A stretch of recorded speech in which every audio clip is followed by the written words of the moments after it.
bikin eksperimen yang sangat luar biasa, sangat berarti sekali bagi dunia.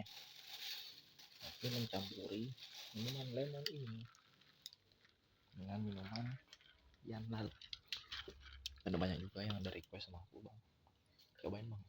Oke, kita kasih coba guys. Ini nih, udah kelihatan ya, kosong guys. Kalau udah kosong, aku bakal cobain guys. Colokannya sampai udah melewat begini nih, mantap, langsung bolong loh. Tutorial menuangnya secara santuy guys.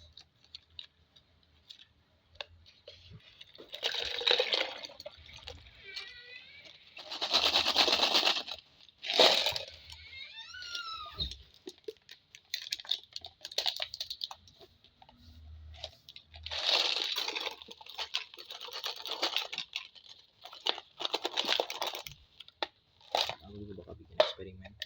Jadi kalau misalnya ini dijadiin satu, minumannya bakal ide rasanya apa nih? Karena aku udah beli 2 cuy minuman ini. Sayang banget kalau nggak dicampurin dua-duanya cuy.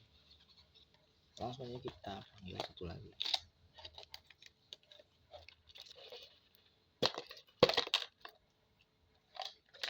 Masih ada ya. Ngumpet guys, bisa ngumpet begini, susah banget.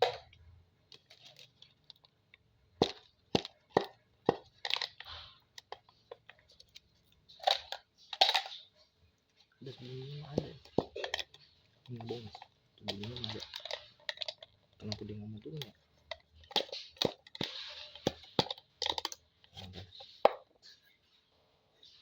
Apelin, cari-cari tahu malahan. Mana guys, manis.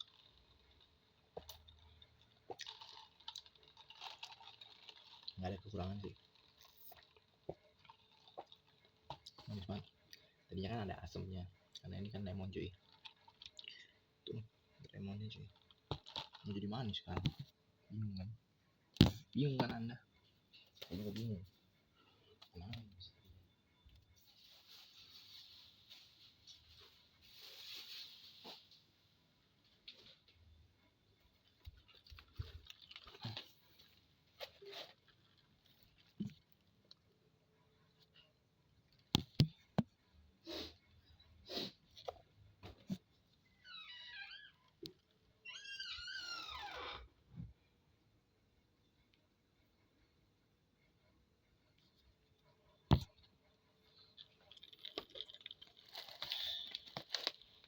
Ya kita coba makan kacang dulu.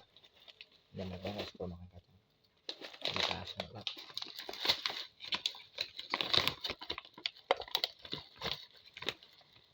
Makan kacang gue makan ini ya, masih kurang asam urat kan.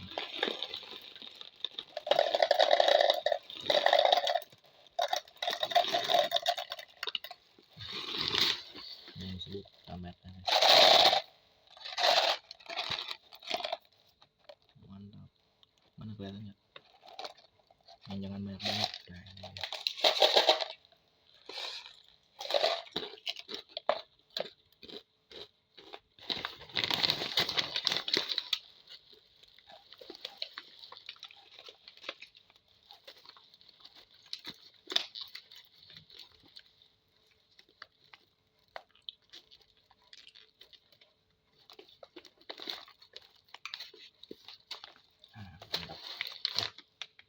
Jadi nih.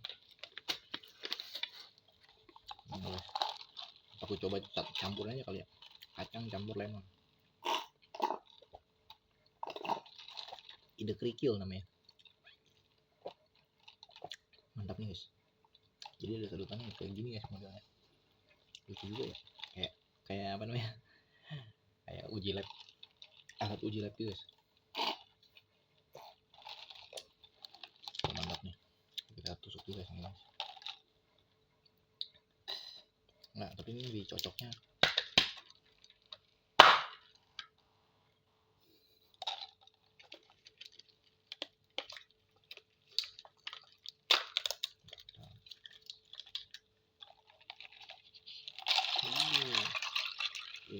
full banget nih. Kayak Coca-Cola yang modelnya. Oh iya, ada asam ya. Ada asam.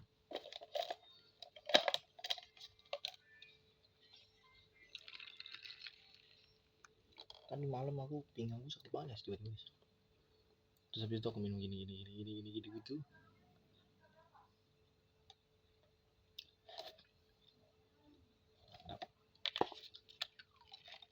Ya lagi lomba 17 guys.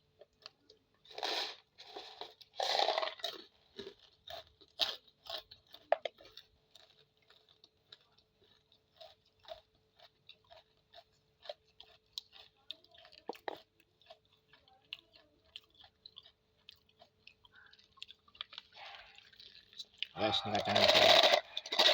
Kacang guys. Bakal coba campurin kacang ke sini guys. Tutor. Nah ini bakal jadi apa? Enak ini.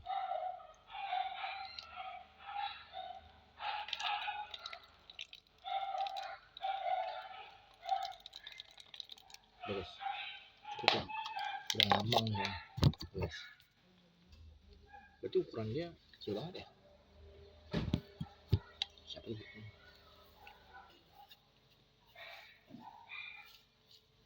Baru pulang guys. Nasi gorengnya.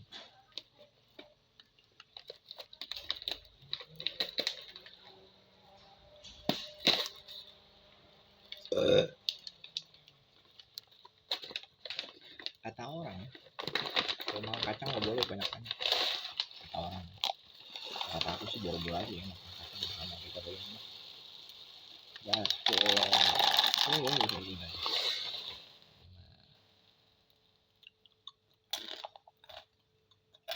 Udah terbang dari angkasa ini. Jadi gini. Karena aku udah pernah nyobain sih sebenarnya. Udah main lebih jadinya. Nah, apa seru guys. Let's go kita cobain.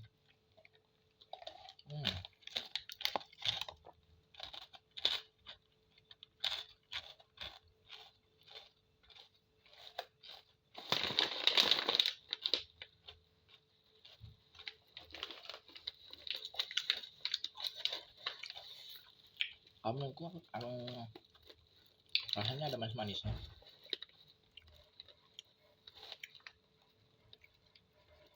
Nah ini udah diikat nih dia, kencang dia.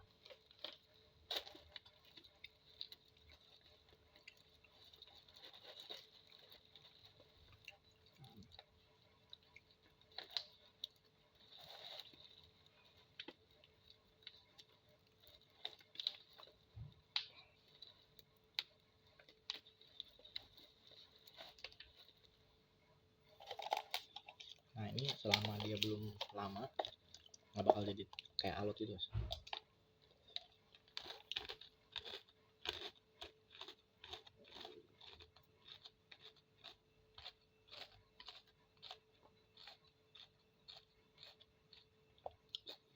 Dengarnya dari kriuk-kriuknya tadi aku punya guys.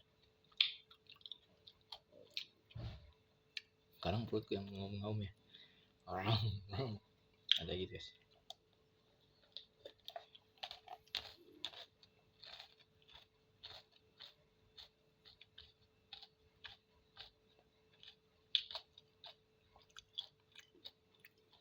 Ini tips sehat untuk anak-anak kos yang takut kalau misalnya nggak bisa fokus pada satu ujian. Anak kos ingat ya.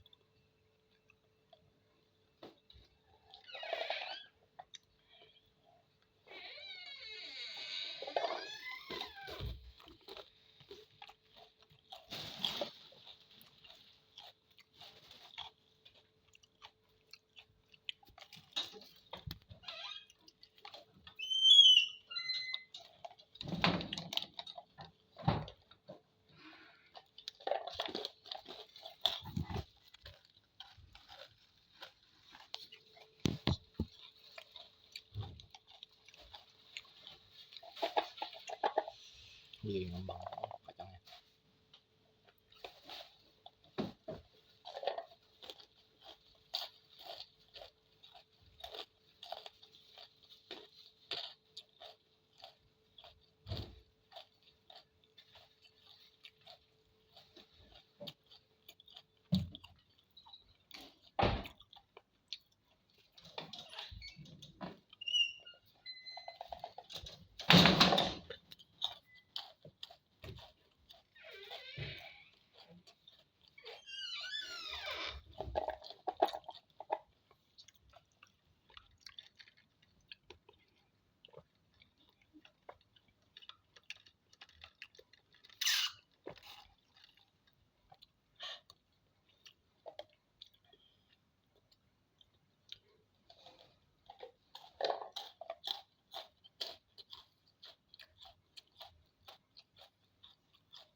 masih enak. Baru berapa menit? 8 menit lah ya.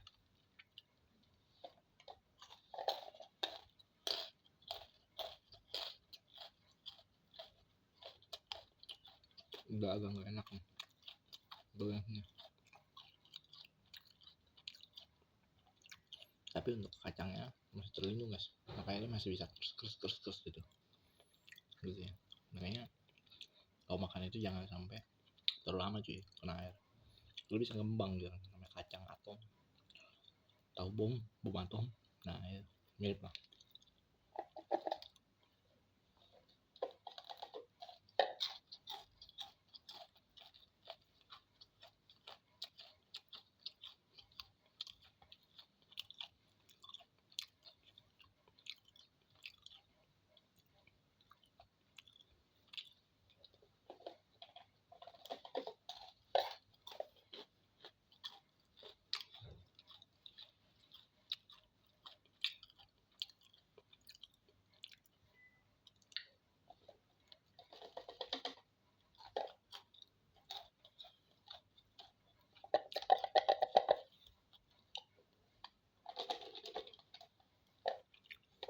Susah juga ya ambil kalau tinggal dikit tumis.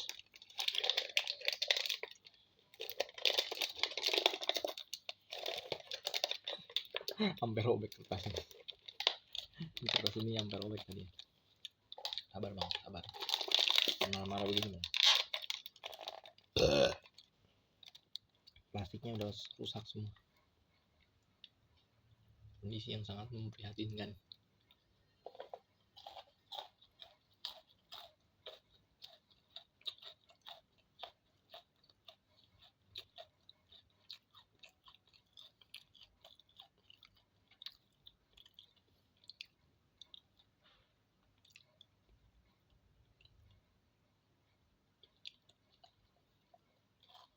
Udah habis guys.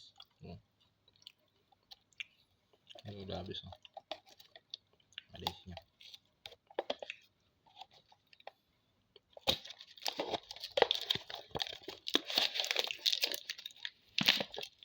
Tuh. Jadi satu deh. Kalau bikin suap, lihat juga ya sulap. Sulap apa? Sulap berak tuh. Mana guys? Oke, jadi kita bakal tetap bikin yang namanya sebuah video yang sangat membuat paradigma hidup terkendalikan.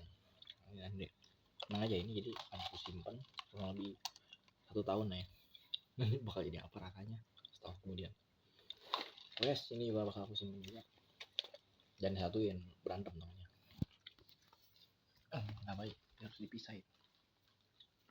Karena obatnya cuma satu guys, tenang. Bukan obat penenang, bukan. Obatnya satu, jadi tenangin aja. Nggak tenang kita tendang. Jadi rumah ditendang aja jadi bang. Nah, udah simpen ini. Sekarang kita ambil nasi kita. Yang ini nggak kentang.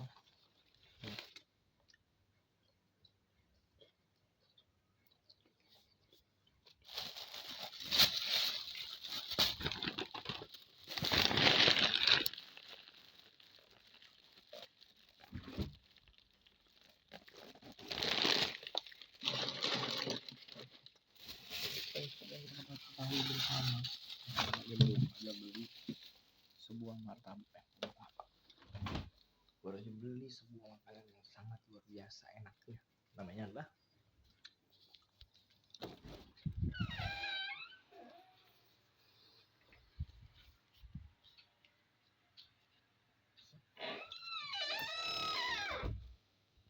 ini ayam kemarin bukan hari ini. Jadi kita bakalan coba langsung santap dulu guys.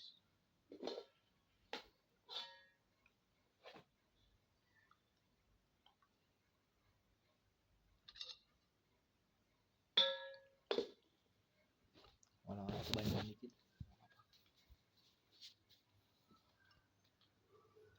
daripada tidak sama sekali. Jadi bahaya dong bang kalau tidak sama sekali mah. nggak bahaya tak.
Atau wes, tahu kenapa tiba-tiba tak mulai ngayang lagi pusing gitu.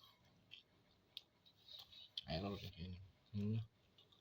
Halusinasi tingkat tinggi. Nggak banyak orang yang memang akan mengalami hal ini, tapi aku salah satu yang mengalaminya. Suka halu, mantap banget. Sebenarnya halu itu boleh ya. Menurut KBBI, halusinasi itu adalah tingkat di mana seorang itu bisa cemas, gemuruh akan segala sesuatu.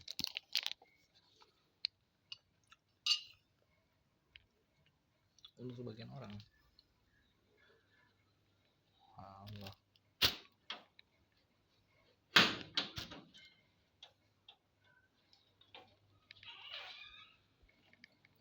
Untuk sebagian orang, halusinasi itu biasanya membuat mereka jadi cepat lelah dan capek.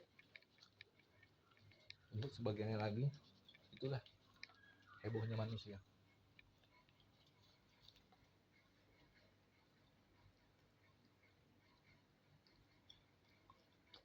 Itu lemparan aku tinggi banget ya, sampai ke sono lu.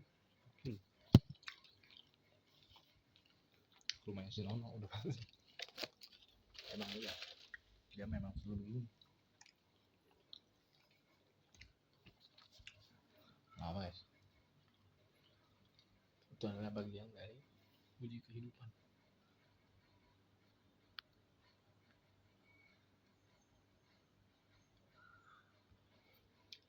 Jadi kalau misalnya tiap hari ada kucing yang ada datang ke sini, nyerongkrong aja, terus dia sambil makan, itu berarti kucing yang dipelihara sama aku.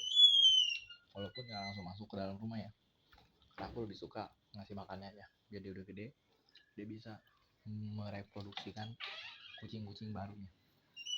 Senang aja aku guys. Kalau di sisi lain, kenapa aku nggak mau punya kucing? Kan takut aku guys. Dari kecil takut banget aku sama kucing guys. Gara-gara ditakut-takut sama mamaku juga guys. Jadi kucing waktu itu berani banget sama aku guys. Nah sekarang udah gedenya, jadi ada impact yang sangat besar. Jadi kalau kucing aku jadi takut nih guys. Oh ya tadi mau nuang ini ya, supaya lah tunggu inget. Sekarang belum inget.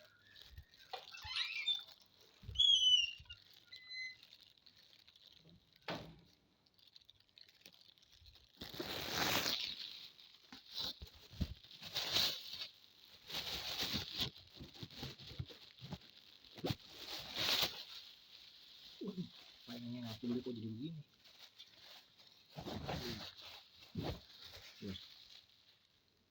Belepotan masih cepat dipotong ya. Jadi kenapa sudah diinstruksikan lah guys. Biasanya dia mau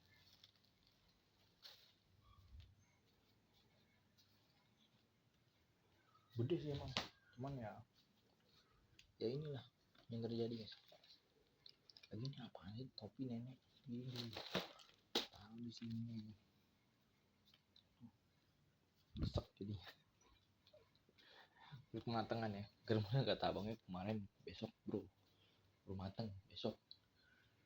Hari ini aku lihat nih udah mateng nih. Oh ya aku baru guys, ini udah jam 1 pagi cuy. Jadi pasti jam 1 pagi disebut dengan besoknya. Ya besok berarti ya. Bohong aja udah. Ada aja bang. Makhluk-makhluk di muka bumi alam semesta yang sangat luar biasa ini.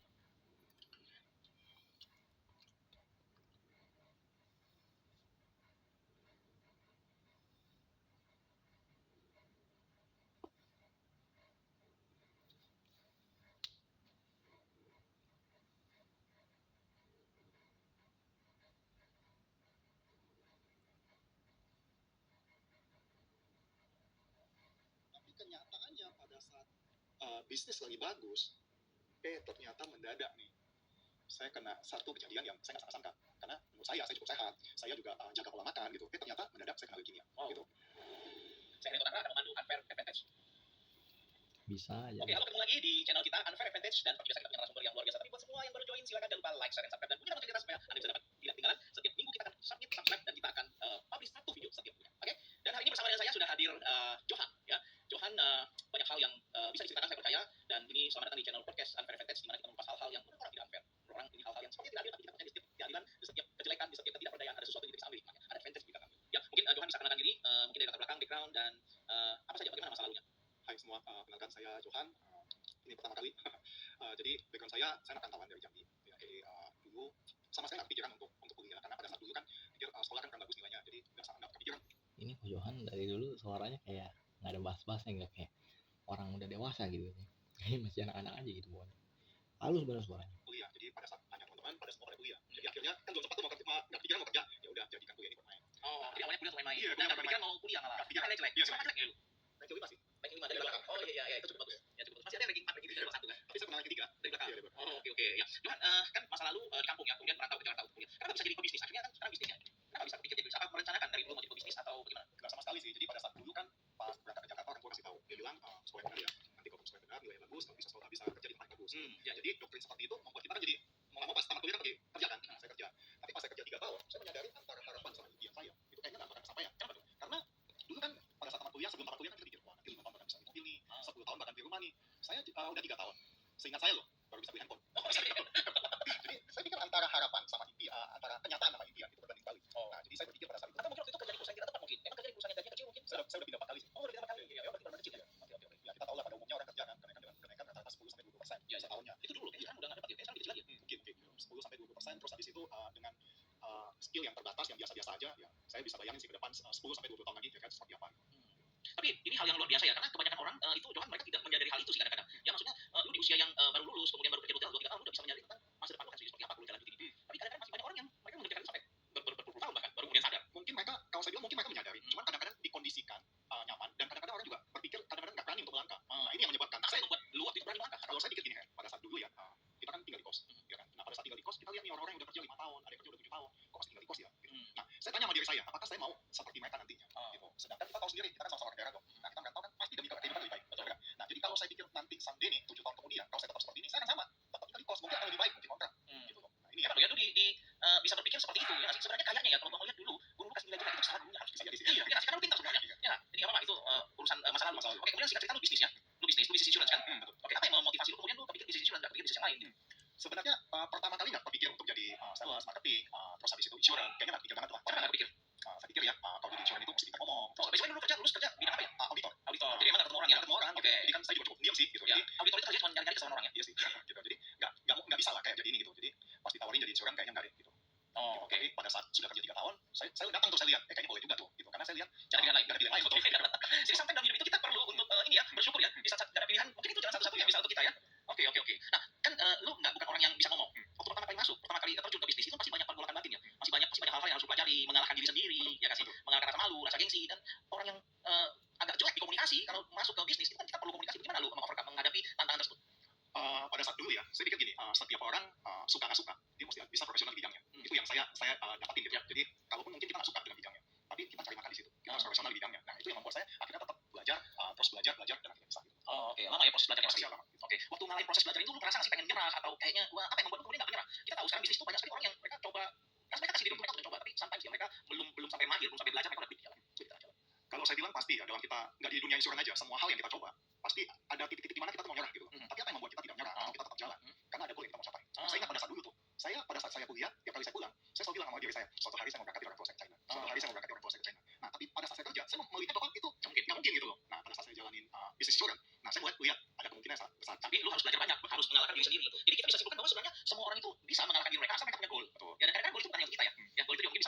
mencintai orang di sekitar kita, orang tua, anak, pasangan dan sebagainya. Oke, jadi ini kan unfair advantage. Dari sini kayaknya hidup masih fair aja ya, masih oke aja ya.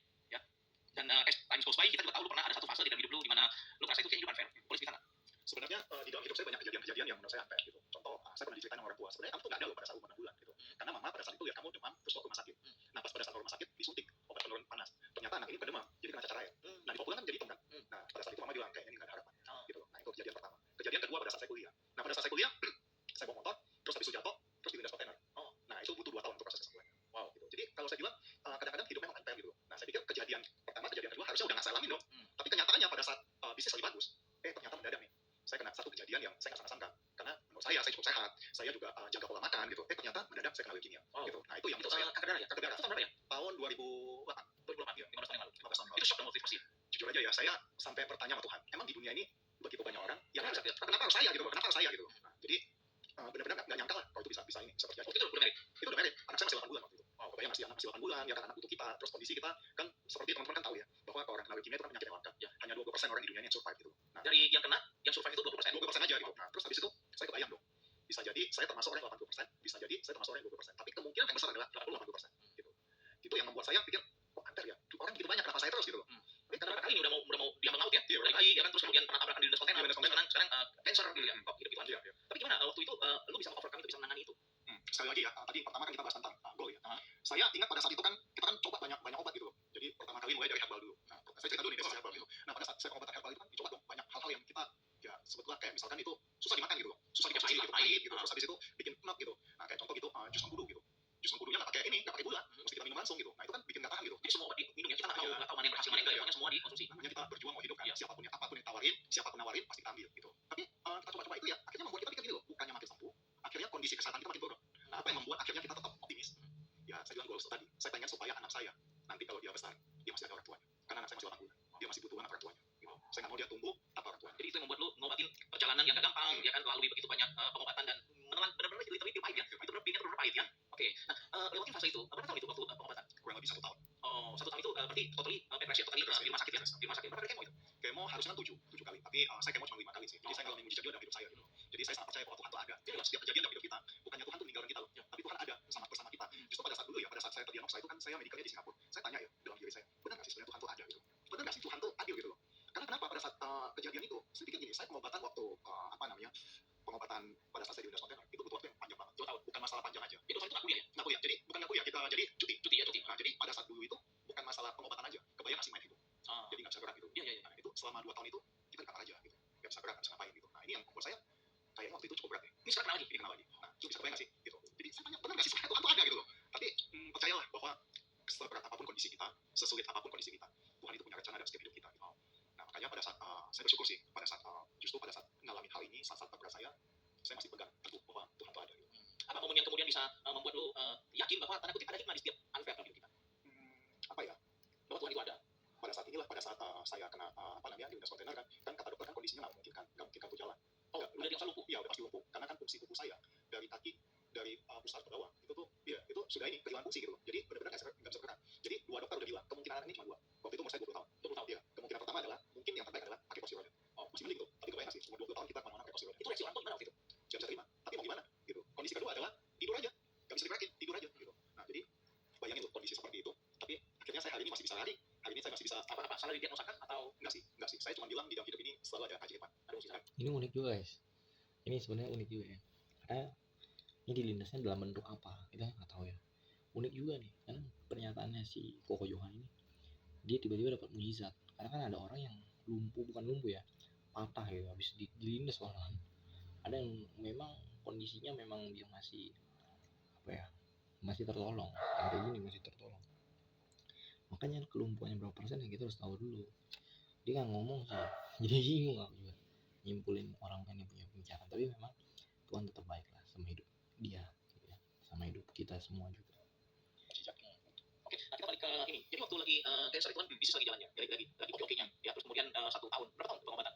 1 tahun ya. Jadi 1 tahun beroff ya, fokus pada penyembuhan, fokus pada berbuat kepada antara hidup dan mati ya. Dan setelah itu selesai balik lagi normal sudah. Saya bersyukur sih ada di bisnis insurance. Jujur ya, kalau orang kena penyakit-penyakit kayak kanker, jantung, tumor, stroke, itu tuh biayanya nggak murah loh.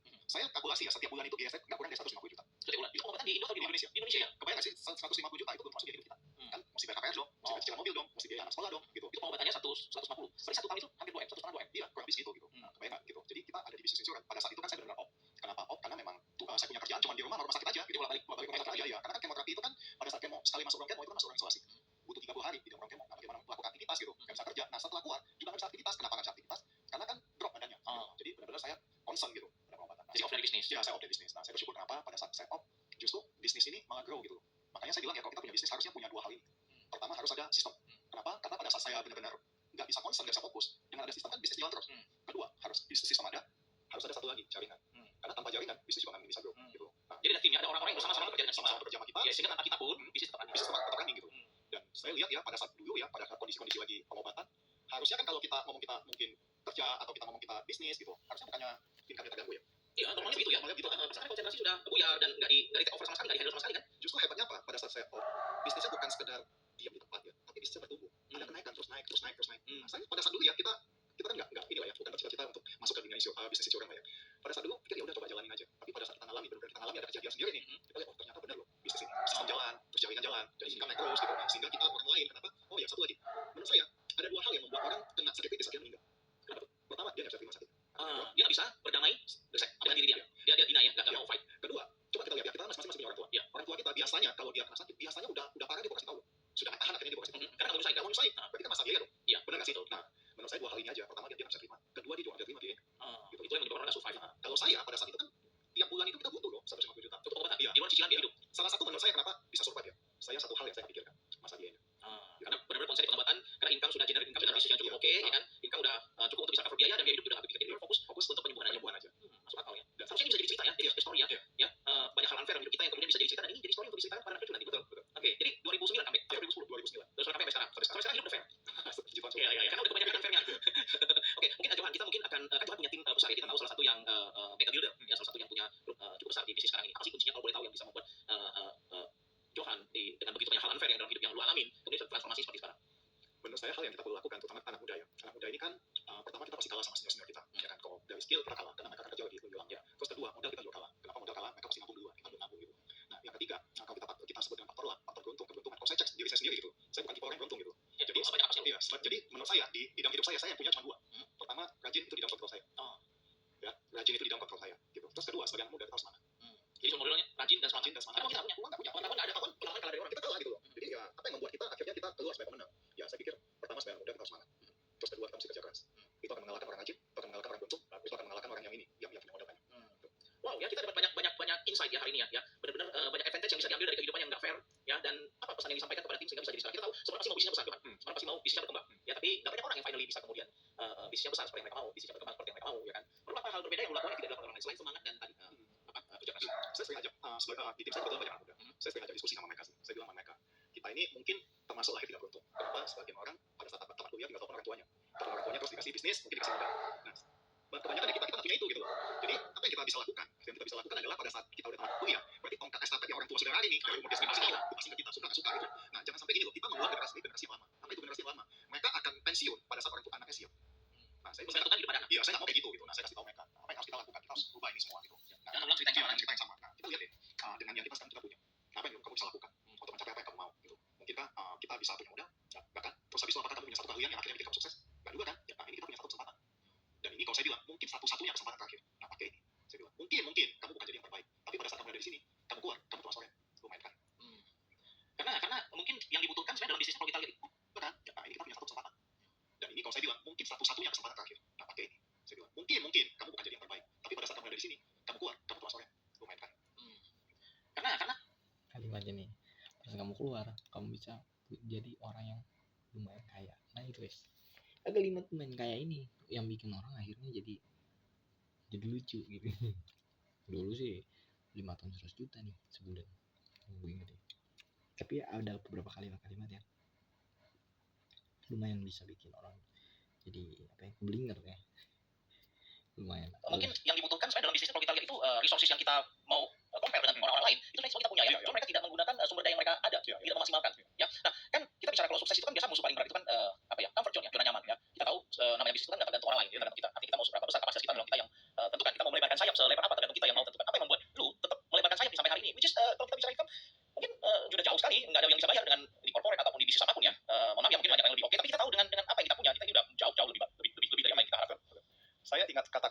guru saya pada saat saya SD sih.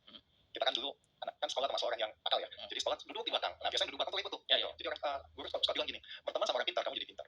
Berteman sama orang bodoh kamu jadi orang bodoh. Nah saya kembali ke situ. Saya pikir gini, dengan saya punya income saat ini, pada saat mungkin beberapa tahun yang lalu, income saya mungkin di atas teman-teman saya. Nah saya mesti upgrade nih pertemanan saya. Jadi bukan kita ninggalin mereka ya? Bukan. Tapi kita bisa pilih dong ya kan. Maksudnya bukan artinya kita milih teman, tapi kita memilih orang-orang yang memang teman dekat atau cuma teman ngobrol aja. Nah, jadi kita teman lah sama orang-orang yang mungkin income-nya di atas kita. Supaya dengan income di atas kita merasa kita ini di bawah loh, bukan stagnan atau nyaman. Jadi lingkungan pergaulan kita itu sangat menentukan kita di masa akan datang ya. Jadi penting untuk membatasi lingkungan kita, ya bukan menjauhi, ya tapi make sure kita surrounded by orang-orang yang levelnya dari kita. Supaya kita bisa dari mereka dan bisa seperti mereka, termotivasi seperti mereka. Johan, banyak hal-hal yang udah dilalui, hal-hal unfair dan sekarang kayaknya udah gak ada lagi ya seperti yang fair-fairnya ya. Ya semoga kita nggak tahu ya, tapi gue yakin apapun yang membuat kita sampai dengan hari ini itu pasti tidak akan membuat kita makin lama, malah membuat kita makin kuat. Ya, sampai tidak kita. Ya, dan mungkin kalau boleh cerita sih mimpi-mimpi depan yang mau dicapai. Mimpi sebenarnya banyak sih mimpi yang belum dicapai gitu. Tapi kalau boleh saya ingin sih. Financial kan udah oke, saya udah jauh di atas. Yang diharapkan. Tetap kita punya impian sih. Ya, saya kalau saya boleh ini sih, saya pengen punya ruko yang banyak gitu. Oke, properti. Ya, properti banyak. Oke. Itu yang saya sebenarnya. Yang membuat excited ya. Kenapa kita perlu punya mimpi lebih banyak? Supaya tadi itu kita kan cerita tadi zona nyaman ya. Jujur aja dengan usia yang mungkin di bawah 30 dengan income-nya di atas rata-rata, itu akan membuat berpikir bukannya bekerja ya lebih produktif ya, tapi membuat kita jadi malas-malasan gitu. Nah, yang membuat kita tetap terus bergerak ya itu tiap tahun kita mesti upgrade kita mesti upgrade gitu. Itu yang saya pertama kan kita mesti punya pergaulan yang kalau boleh ini sih pergaulan yang di atas kita gitu. Jadi membuat kita berpikir wah ternyata saya belum apa-apa gitu. Nah, terus yang kedua ya kita dengan kita sendiri kita mesti motivasi diri kita dengan cara apa upgrade kita punya impian gitu. Jadi tiap tahun dengan kita upgrade impian kita membuat kita nggak berpikir bahwa ini udah cukup gitu. Bukan artinya nggak bersyukur bukan, tapi dengan atas sekali maju. Iya, sekali lebih maju. Dan saya yakin setiap orang punya potensi yang besar. Tapi potensi itu keluar atau enggak, maksimal apa enggak, dipakai apa enggak, tergantung bagaimana orang ini menggunakan setiap detik hidupnya. Gitu. Nah ini yang menurut saya perbedaannya. Kenapa ada yang cukup berada, cukup kaya, tapi ada orang yang mungkin Sebenarnya selalu punya modal, cuma dia pakai nggak modal itu. Waktunya dipakai dan mau nggak berkorbannya dipakai, kerja dipakai nggak? Ya. Oke, teman-teman kita bisa simpulkan mungkin kita bisa simpulkan ada 3 hal yang kita bisa dapat ya so far dari pembicaraan singkat kita. Yang pertama adalah apapun kejadian yang datang dalam hidup kita pasti memberi arti. Ya. Dan setiap itu yang satu, dan kedua pasti setiap hal-hal buruk ada rencana baik gitu. Ada hal yang bisa membuat kita lebih kuat. Ya. Dan yang ketiga adalah bahwa pergaulan kita ya kan menentukan kita jadi apa itu banyak ditentukan oleh pergaulan kita. Dan mengupgrade diri kita, membuat kita rajin, membuat kita semangat, punya goal itu adalah hal paling penting supaya kita bisa achieve something yang advantage yang luar biasa dalam hidup kita. Ya. Terima kasih Johan untuk waktu yang luar biasa ini, kita belajar banyak ya, tetap sehat, tetap semangat, dan teman-teman semuanya jangan lupa sekali lagi ya, kita sudah masuk akhir sesi kita, jangan lupa like, comment, subscribe, dan bunyikan lonceng di atas supaya Anda dapat notifikasi setiap kali ada video yang kami upload. Saya Rito Chandra, Unfair Advantage. unfair advantage. Ini yang like tuh ini banyak nih. Sebenarnya gue bisnis ini harusnya jaga keluarga apa jaga udang? Oh iya, jadi ini jagain udang, jagain udang kali keluarga, jagain udang, nanti segala lihat. Saya Rito Chandra akan memandu Unfair Advantage. Oke, kembali lagi di Unfair Advantage. Sebelumnya kami ingatkan teman-teman semuanya jangan lupa like, share, dan subscribe, dan bunyikan lonceng supaya Anda bisa dapat notifikasinya setiap kali kita publish video ini setiap videonya. Oke, dan hari ini kita ada kedatangan satu narasumber yang luar biasa. Di depan saya telah hadir Salim Sugiono. Orang yang saya kenal di perjalanan hidup saya mungkin lebih dari 40 tahun ya Salim. Yes, kayaknya kayaknya sejak gua udah kenal orang, gua udah tahu. Ya, salah satunya kan. Jadi circle terdekat yang paling lama yang pernah gua kenal. Salim ini adalah mungkin kita tetangga ya, kita tetangga. Lu itu salah satu orang yang dulu gua kagumi sekaligus rival. Karena prestasi akademis lu luar biasa. Ya, lu selalu ranking ya kan. Pulang kalau ambil rapor itu selalu juara 1 dan dapat hadiah atas presiden. Iya, aku tahu presiden ya. Dan gua benci banget sama Salim itu. Karena nenek gua itu selalu bilang tuh itu nilainya selalu bagus ya kan. Dapat juara terus, dapat tas terus. Kalau gua even bahkan dapat tas gitu loh. Gua PR ada 10 aja 10 soal baru catat cuma 5, 5-nya enggak tercatat lagi. Akhirnya gua mesti bawa gua, nyokap dia bawa gua ke rumahnya teman gua ternyata PR sisanya gitu loh. Oh my god ya, jadi gua ngerasa unfair banget gitu. Dan akademis lu bagus ya, lu juga diterima di universitas yang bagus ya. Mungkin Salim boleh cerita sih perjalanan lu. Kita miss itu waktu lulus kuliah, kita miss itu. Iya. Waktu lulus kuliah lu ke UI ya, gua ke BINUS kan. Terus kita mungkin berpisah belasan tahun ya. Iya, kayak ketemu lagi ya. Oke, mungkin boleh cerita momen yang hilang itu waktu masuk UI. Lu ambil jurusan apa ya UI? Gua ambil manajemen. Manajemen. Ekonomi. Oke, gua dulu sih enggak masuk UI sih, aku tahu masih. Ya, UI 3 tahun ya, 3,5 tahun. Terus masuk. Habis itu lu masuk ke otomotif ya, otomotif. Iya. Otomotif pegang apa kali? Ambil bagian apa dulu? Waktu gua masuk kan semua orang mikir pasti maunya yang sesuai dengan game gue dong gitu kan. So gua masuk pertama kali itu bagian audit internal, SOP dan risk management. Jadi masuk pertama kali kerja di perusahaan otomotif terbesar dan bisa diterima. Diterima ya. Waktu lulus sama lulus ya, pernah lo ngelamar di situ. Tapi gua itu dipanggilnya. Memang dia gua ini kayak gini sih. Jadi kan layak yang tadi masih ada yang. Oke, terus di sana kan karirnya bagus ya. Berapa tahun di perusahaan otomotif itu? Total 9 tahunan ya, 9 tahun. Oh, jadi terakhir posisinya apa? Terakhir itu posisinya marketing manager, regional marketing.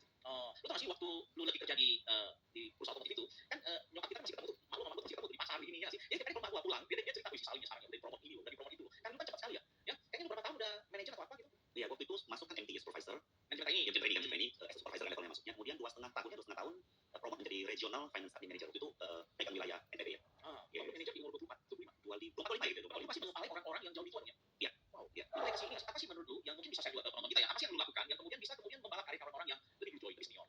Iya. Pasti ada sesuatu yang lu lakukan berbeda mereka lakukan. Kalau dari tanya mungkin masih sadar gitu ya. Dulu sih kita pikir cuman ya udah 2 tahun dipromotin sudah gitu ya.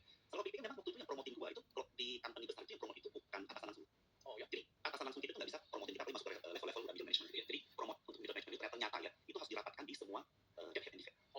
memutuskan nasib Betul, yang mereka betul. Jadi bukan hanya atas dan apa poinnya membuat mereka memilih Salim yang masih newcomer baru 2 tahun Yes, yes. 24 sementara masih ada 30 40 ya kan Iya, baru kerja 7, 8, 10 tahun. apa poin yang mereka nilai Gua rasa itu relation gua sama mereka ya.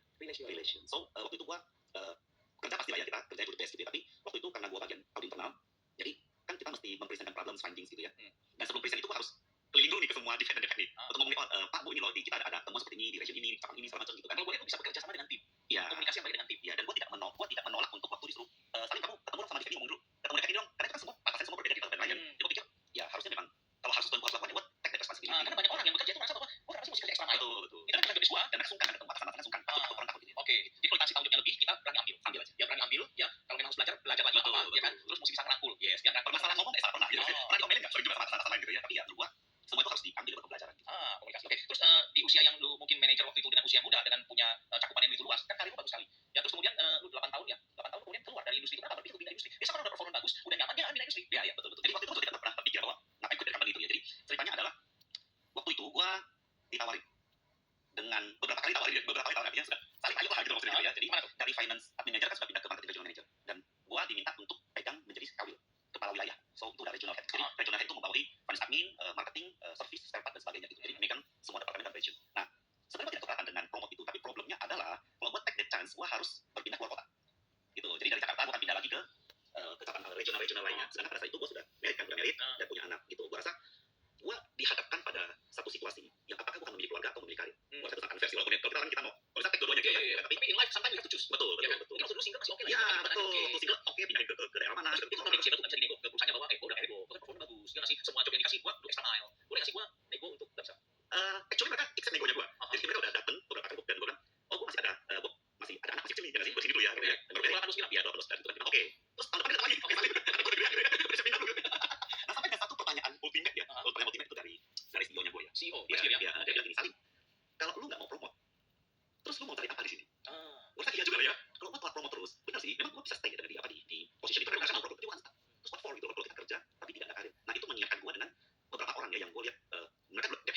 Kemudian kok di usia tertentu 40, 45 mereka mulai disingkirkan ke departemen yang kayak tidak digunakan, yang diada-adain seperti itu. Nah, gua mulai karir mereka bagus oke yes, maka mereka bisa jadi head gitu kan gitu. Tapi somehow in certain age kemudian mereka digeser ya. Nah, gua rasa karena tidak mau melakukan apa yang company suruh betul sekali. tapi kan mungkin ada sesuatu yang mereka menahan mereka atau keluarga yang Mungkin. masuk fleksibel dulu lagi ya waktu Mungkin waktu dan kualitas. Sehingga waktu gua ditanya pertanyaan itu gua juga bertanya, oh iya ya. oke setelah itu kemudian lu pindah ke Betul, itu sebabnya kemudian gua merasa bahwa oke, berarti gua tidak bisa terusin ini di company ini. Karena di company itu membuat kita harus move ya ke pindah-pindah terus keluar kota, jadi rotasi untuk bisa kita promote gitu. ya company multinasional kan betul. sama-sama oke kan Betul. Nah, itu sebabnya gua akhirnya mencari company lain dan akhirnya industri lain. nah ini kita belajar move to industri lain artinya lu harus unlearn what you've learned lu harus belajar lagi hal yang lain kenapa waktu itu berani untuk men-challenge diri lu untuk pindah ke industri yang berbeda yang lu harus belajar lagi dari nol Iya. kenapa nggak perusahaan otomotif nomor 2 misalnya Iya juga sih. Actually banyak sekali ya yang mengambil opportunity itu ya. Pindah aja ke company yang lebih kecil kemudian spread of controlnya lebih kecil kecil gitu kan gitu. dan nggak usah belajar hal baru karena banyak sekali mungkin orang-orang juga berpikir karena mereka mau pindah industri jump to another industry mereka harus mengorbankan lagi yang mereka udah pelajari dan mereka merasa aduh capek deh gue mesti belajar lagi yang baru gue mesti belajar lagi beradaptasi lagi gitu tapi kenapa lu willing to take this dan unlearn Iya. Good question ya. Gua rasa gini. Gua punya satu prinsip bahwa kalau orang bagus harusnya dimanapun dia bagus. Gitu ya. Dan juga orang bagus. ya Jadi gua rasa gua tidak perlu takut. Kenapa gua harus move to smaller company? Kalau gua move to smaller company, mungkin gua takut gitu. itu message yang oke sekali karena kadang-kadang orang ngerasa ya bahwa saya nggak cocok di sini tapi yang salah itu company-nya betul bukan kita yang salah ya jadi kalau kitanya bagus ya kita aja jadi bagus bagus Betul. ya nggak sih jadi yang kita mesti tahu adalah diri kita ya sejak ke industri banking juga jadi perusahaan ya pasti buat saling dengan performa dan report yang bagus pasti ya semua pasti accept ya tapi bagaimana lu mau untuk belajar bagaimana lu mau untuk membuang 8 tahun pengalaman di otomotif dan kemudian masuk ke Gua rasa beda industri itu tidak berarti kita buang experience. Jadi menurut gua yang paling penting itu sebenarnya bukan knowledge-nya ya, bukan information-nya, tapi sebenarnya kan dari pengalaman itu banyak characters, soft skill yang kita sudah dapatkan di situ gitu. Dan waktu gua masuk ke industri banking itu ya, multinational banking yang paling besar gitu ya. Mereka justru bilang, "Oh, sekarang kamu punya pengalaman di marketing, punya pengalaman di finance juga, lengkap banget nih." Yes, justru kayak gitu. Yes, ya. Kemudian kan oke, siap. Dan gua baru tahu ya, ternyata gua di-accept dengan salary yang di atas rata-rata level yang padahal sana. lu ada background di Nggak, banking sebelumnya sama sekali nggak ada. oke jadi mungkin kita bisa simpulkan ya orang-orang yang kadang-kadang ngerasa dia harus pindah industri sebenarnya nggak boleh reno ya Nggak boleh. ya sih dia punya experience pasti kepake betul pasti kepake walaupun itu nggak ada hubungannya tapi in general ya kan apapun bentuk jadi masalah lu ada kepake di masa depan Setuju sekali. oke terus perjalanan di berapa tahun Di banking sekitar 2 tahun. 10 tahun Cuma ya. Yes. gue tau kok kenapa bisa cuma 2 tahun Itu kita ketemu ya. iya kita ketemu oke Salim join abis itu pindah kan dari bank pindah ke industri asuransi Yes. ya apa yang membuat lu kemudian pindah ke industri ini dan melihat bahwa pasti ada point of view yang lu lihat Jadi di banking itu mungkin gua nggak boleh nyebut nama, nggak boleh nyebut nama. Jadi gua sangat admire dengan CEO gua. CEO gua di banking tersebut. Dia gua sangat admire. orang nomor 1 di Indonesia Orang di dunia. Dia di Indonesia. Gua sangat kagum dan menurut gua dia very good lah semuanya ya. Tapi satu yang menyentak gua adalah belakangan gua tahu anak dia masuk juga bekerja di company tersebut, company tempatnya jadi CEO ya. Itu boleh lah. itu boleh Boleh. company yang sama Boleh.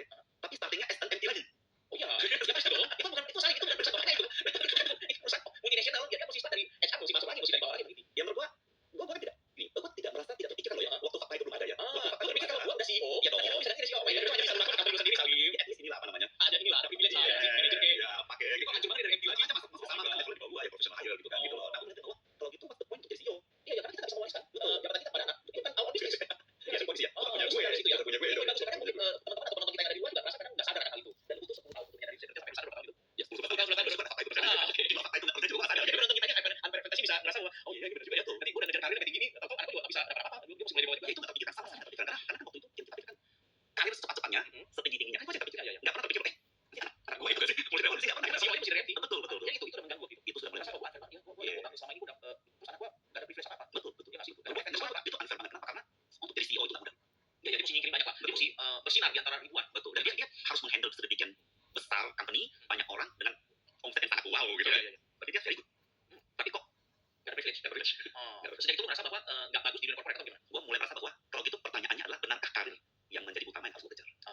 Itu benar-benar satu penemuan yang begitu dalam. Iya, setelah kita tahu. Oke. Terus habis itu gimana ketemu dengan industri? Karena ada consider industri asuransi. Pasti lu dengan privilege lu ya, lu bisa dengan gampang buka showroom mobil motor dengan network lu di otomotif, gua rasa nggak susah untuk lu kemudian jadi dealer misalnya, ya nggak sih? Atau lu mungkin dengan lu setelah lu di bank gitu, lu bisa kemudian bikin startup atau apapun itu yang berhubungan dengan performa yang udah lu dapat, network yang lu punya, lu bisa take advantage, bisa ambil itu dengan privilege lu punya untuk kemudian lu pakai untuk membangun bisnis lu di otomotif maupun di bank. Ya, kenapa lu kepikir untuk nggak melakukan itu? Jawabannya sebenarnya sederhana ya. Bangun bisnis itu gue baru sadar bahwa tidak cukup hanya butuh ilmu, nggak cukup butuh otak, nggak cukup butuh kerja keras, tapi butuh duit. Betul ya. Kenapa gitu? Kenapa? Karena waktu itu memang gue udah starting ya, maksudnya mencoba membangun beberapa bisnis kecil dari kecil-kecilan karena kan memang gue bukan dari keluarga berada gitu kan gitu. Jadi modalnya pasti semua dari yang dikerjain sendiri, ditabung sendiri gitu. So, dari gaji, betul. Jadi udah mulai coba beberapa bisnis. Jadi selama kerja di otomotif di bank pernah ada bisnis? Udah. Jadi Bisnis apa sih? Boleh tahu? jadi ada tambak, kemudian tambak bisnis, kita bikin, gue juga bikin bisnis pameran gitu ya. Kemudian buat refleksi gitu ya. Oh, mencoba untuk UMKM lah ya, UMKM sendiri. Betul. Karena kan gue lihat, wah ini kalau nggak kejar karir itu kejar apa dong? Ya Ya kan bro? Maka mesti bangun bisnis ya kan supaya jadi punya gue sendiri gitu kan. Jadi gimana lu bagi waktunya waktu itu? Lu kan kerja kan saling kan? Iya. Lu kerja nih 9 to 5 dengan tugas jabatan lu dan tanggung jawab lu, pikir pasti lu nggak mungkin jam 5 bisa pulang. Iya. Ya dong, pasti jam 6 jam 7 malam kan. Gimana running bisnis lain itu pasti gimana? Jadi gue pasti partneran ya. Partneran itu ini paling mudah gue beri partneran sama keluarga lah. Kalau mungkin waktu lo partner sama orang mungkin ditipu lah. Kita nggak tahu partner sama mereka, tapi paling mudah itu ya mulai dari saudara gitu ya. Jadi gue partneran ada dengan saudara beberapa bisnis itu ya. Oh, jadi dari saudara. So paling tidak mungkin ditipu. Oke. Gitu ya. Dan tentunya pasti gue yang funding, gue keluar duit gitu ya kan. Mereka kerjakan, karena gaji gede, punya uang, Iya. punya resources, modal. Betul. Terus kenapa nggak jalan? Nah ya. Jadi malam gue kunjungin ke bisnis itu. Setelah pulang dari kunjungin, kemudian 1 minggu juga gue datang lah ya, untuk lihat bisnis yang Ngeliatin tambak, ngeliatin pameran, gitu ya. ngeliatin tempat refleksi gitu. Betul ya. Banyak juga ya salingnya. Iya. Jadi mana mereka bisnis itu? Bisnis kemana? Itu di mana tambak apa sih tambak itu yang ikan udang gitu. Betul lobster ikan gitu ya. Oke. Jadi setelah jalanin baru tahu lah. Memang orang tuh bisa jalanin baru tahu gitu. Ekspektasi gue kan kalau di company semua running well kok gitu kan. Semua bisa systemize kok. Tinggal hire orang kok. Nanti akan jalan kok gitu. Bos gue kerjaan semua baik saja gitu. Ya kayak tambak ikan ya. Iya. Udang dari ikan. Ya Jadi dipiara, dipiara, udah dong. betul. Gede jual. Oke ya. Kan pikir gitu kan. Ya kan pasti hitung gitu kan. Oke. Ini berapa? Nah, makan berapa? Berapa? Sudah jelas berapa? Betul. Biaya beli, biaya ini untung. Betul sekali. Harusnya kita semua gampang. Nah ya. Ceritanya ternyata tidak selancar itu. Jadi waktu contoh tampaknya. Pertama kan dipakan ya. Peliharaan kita gaji orang masih. Kita gaji orang lain di luar saudara yang ngawasin. Ada gaji orang lagi untuk bersih pakannya apa kasih masuk. Jadi sampai 3-4 bulan efektif kalau kita taburin pakan gitu. Ya udah selesai. Ya jadi tinggal ini kita menjelang panen seminggu aja. Datang satu masih banyak banget. Atau di hari H waktu mau panen, sampah bisa hilang. Terus mana? Sampah mana? Ada di situ aja. Terus dia bilang, ini panen atau semua? Dia mungkin. Oh dia bilang, oh mungkin ini retak katanya. Tampaknya bocor mungkin. Tapi tampaknya sewa kita banyak ya. Kita kurang semuanya ini nggak satu tambak loh. Ini ngomong 7 tambak gitu ya. Bisa bersih. Ada terus kita kurang semuanya. Benar nggak ada? Udah satu pun nggak ada. Dan mungkin oke kita ada retak gitu mungkin ya. Mungkin kabur dari situ katanya. Oke lah ya, oke kita terima. Sekali. Coba itu kali ya. Ya lagi modal lagi dong. Pakan lagi ya, semacam beli benih lagi semacam gitu ya. Kejadian lagi. Nah, begitu mau panen, bisa tiba-tiba hilang lagi. Nah, oke, nggak mungkin retak dong, kita udah pernah Itu pas lo ya, pas mau panen. betul kan lucu ya. Sebenarnya Oke, ternyata itu ya. dan itu berulang 3-4 kali. Akhirnya kita harus hire orang. Dan akhirnya, oke kita punya strategi. Kalau gitu seminggu sebelum panen, akhirnya ya keluarga saudara saya berarti tinggal jaga di situ. Jadi nggak kita tinggal lagi karena kan tampaknya jauh ya, tampaknya di Sukabumi kan gitu kan. Dulu kita pulang pergi aja. Nah, akhirnya harus nginep di situ. Begitu kita nginep, ada hasil. Oh, berhasil. Nggak nguap Gitu ya. Jual jadi duit ya. Jual jadi duit. Tapi kemudian apa yang membuat gua tidak meneruskan bisnis itu? Jadi semakin lama kita jadi harus semakin lama jaganya di tambak tersebut. Semakin lama bisnisnya. Ya memang harus begitu, brother. Ya mana ada sih kita cuma nanam terus habis itu kita menuai. Nggak ada begitulah. Terus nanam ya terus di maintain. Setelah udah di maintain barulah penuaian terjadi di situ. Gitu. Mana sih? Masa nanam gua menuai abis itu. Maksudnya masa nanam doang terus ditinggal terus tiba-tiba dituai. Nggak ada begitu, bro. Jadi semakin lama jaganya kenapa? Karena panennya kan harus bergantian. Gitu kan. Jadi stay di sana makin lama. Terus gue jadi berpikir sebenarnya gue bisnis ini harusnya jaga keluarga apa jaga udang? Jaga keluarga udang. Gue rasa Terus itu kayak fair. Terus kemudian beberapa bisnis juga sama ya. Jadi singkat cerita semuanya nggak sesuai. Kita tidak semua banyak.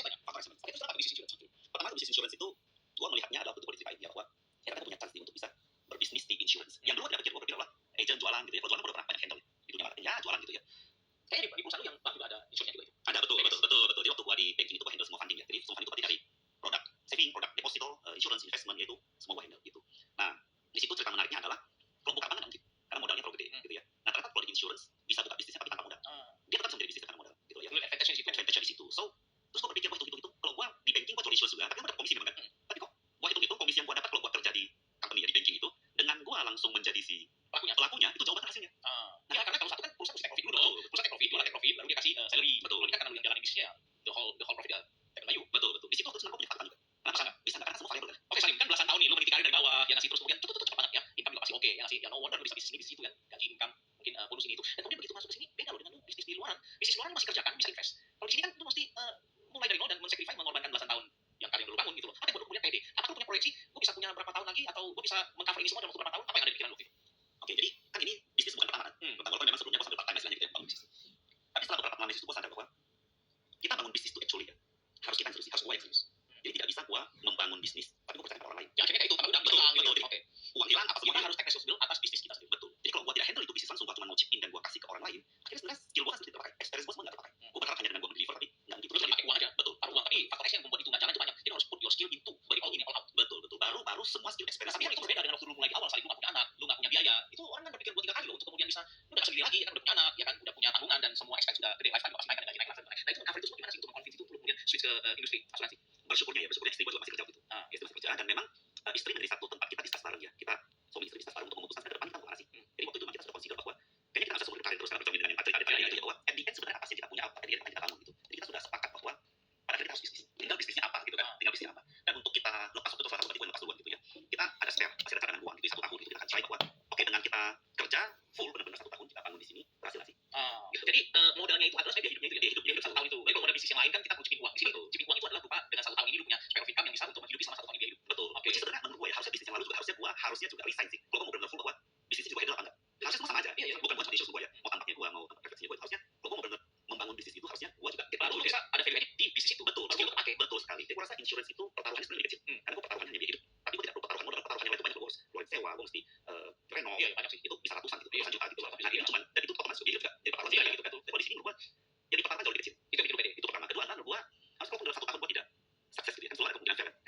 Exit ya. Ya gue tinggal lama aja, gak susah kok. Apalagi usia gue waktu itu masih muda ya, 30-an. Jadi menurut gue gak susah kok untuk kalau ini tidak berhasil, gue kembali walaupun ya. Gue harus benar-benar serius karena kalau gue sampai balik dan gue mengambil exit plan itu, sebenarnya gue sendiri, gue udah tahu bahwa gue akan menghadapi resiko di mana gue tua, gue akan pensiun dan anak gue semua mulai dari nol lagi karena gue memang tidak punya apapun yang punya gue. Oke. Itu yang kerja sama orang kan. Jadi walaupun exit plan, lu kayak di CEO tadi, CEO kan. Kamu jadi CEO kan. Masuk harus MT. Iya. Dan gue harus accept fakta itu akhirnya. Oke, Salim, ada nggak lu kaget waktu pertama kali masuk ke industri yang berbeda? Jadi gue bisa bagi tahapan lu ya. Tahap pertama lu di industri otomotif karir lu bagus. Ya, lu 8 tahun 9 tahun ya kan. Kemudian lu tahap kedua lu masuk apa? Nah, ini tahap ketiga nih. Dan ini bidang berbeda. Satu otomotif, satu banking. Yang sekarang adalah insurance. Yang ini tahap yang ketiga. Ada nggak yang membuat shock atau apa sih yang penemuan-penemuan baru yang boleh kok begini atau begitu ya? Gue rasa kalau kita kerja kan kita pastikan sudah di planning ya. Kita menjalankan mungkin goal dari company datang kerjaan ini ya, target ini ya. Iya, terus sekarang kita nge-plan itu terus gue mesti dari mana? Iya. Fakta pertama yang paling mengagetkan adalah yang biasanya orang ketemu gue harus janji. Sekarang gue ketemu orang harus janji. Oleh kantor aja.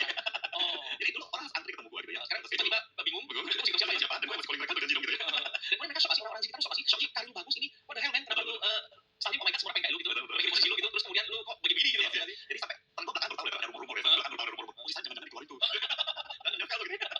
Rumor-rumor tapi it's okay, nanti gue juga tahu di belakangan gitu ya. Jadi tantangan pertama atau kenyataan itu malah wow gitu, gue kenapa jadi gue harus ketemu orang, gue mesti jadi orang kayaknya ego gue sampai ego gue ya, dan gue merasa apakah gue harus sampai segini ya gitu ya. Tapi kemudian gue lihat bahwa starting bisnis itu berbeda dengan bekerja dengan labelnya orang gitu kan. Jadi kalau labelnya orang kita bawa sebenarnya jabatan kan, kita bawa itu adalah benderanya orang gitu ya. Kalau bendera company, kartu namanya juga kartu nama orang. Betul. Jadi aneh sekali sebenarnya gue bangga dengan sesuatu yang lu bukan punya lu juga ya. Kok gue bangga dengan sesuatu yang punya gue gitu kan, aneh banget gak sih gitu kan. Dan justru kan ini gue merintis sesuatu yang baru, harusnya effort dari gue, dan harusnya memang gue fight dari awal untuk membangun sesuatu yang dari nama gue gitu kan. So di situ gue rasa itulah titiknya di mana ego gue itu harusnya ditempatkan di tempat yang benar, bukan dibuang loh ya. Dan baru sadar itu, baru sadar.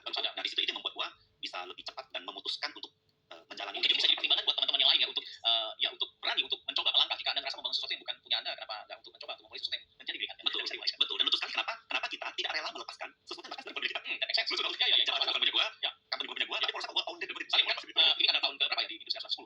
11. Oke. Dan Salim melakukan dengan baik. Timnya berkembang dengan bagus ya kan, dan otomatis dari income juga udah jauh dibanding dengan dulu kerja. Masih udah gede. Sekarang udah jauh lebih gede. Yes. Apa sih persamaan Salim yang menurut lu bisa untuk nanti meng-encourage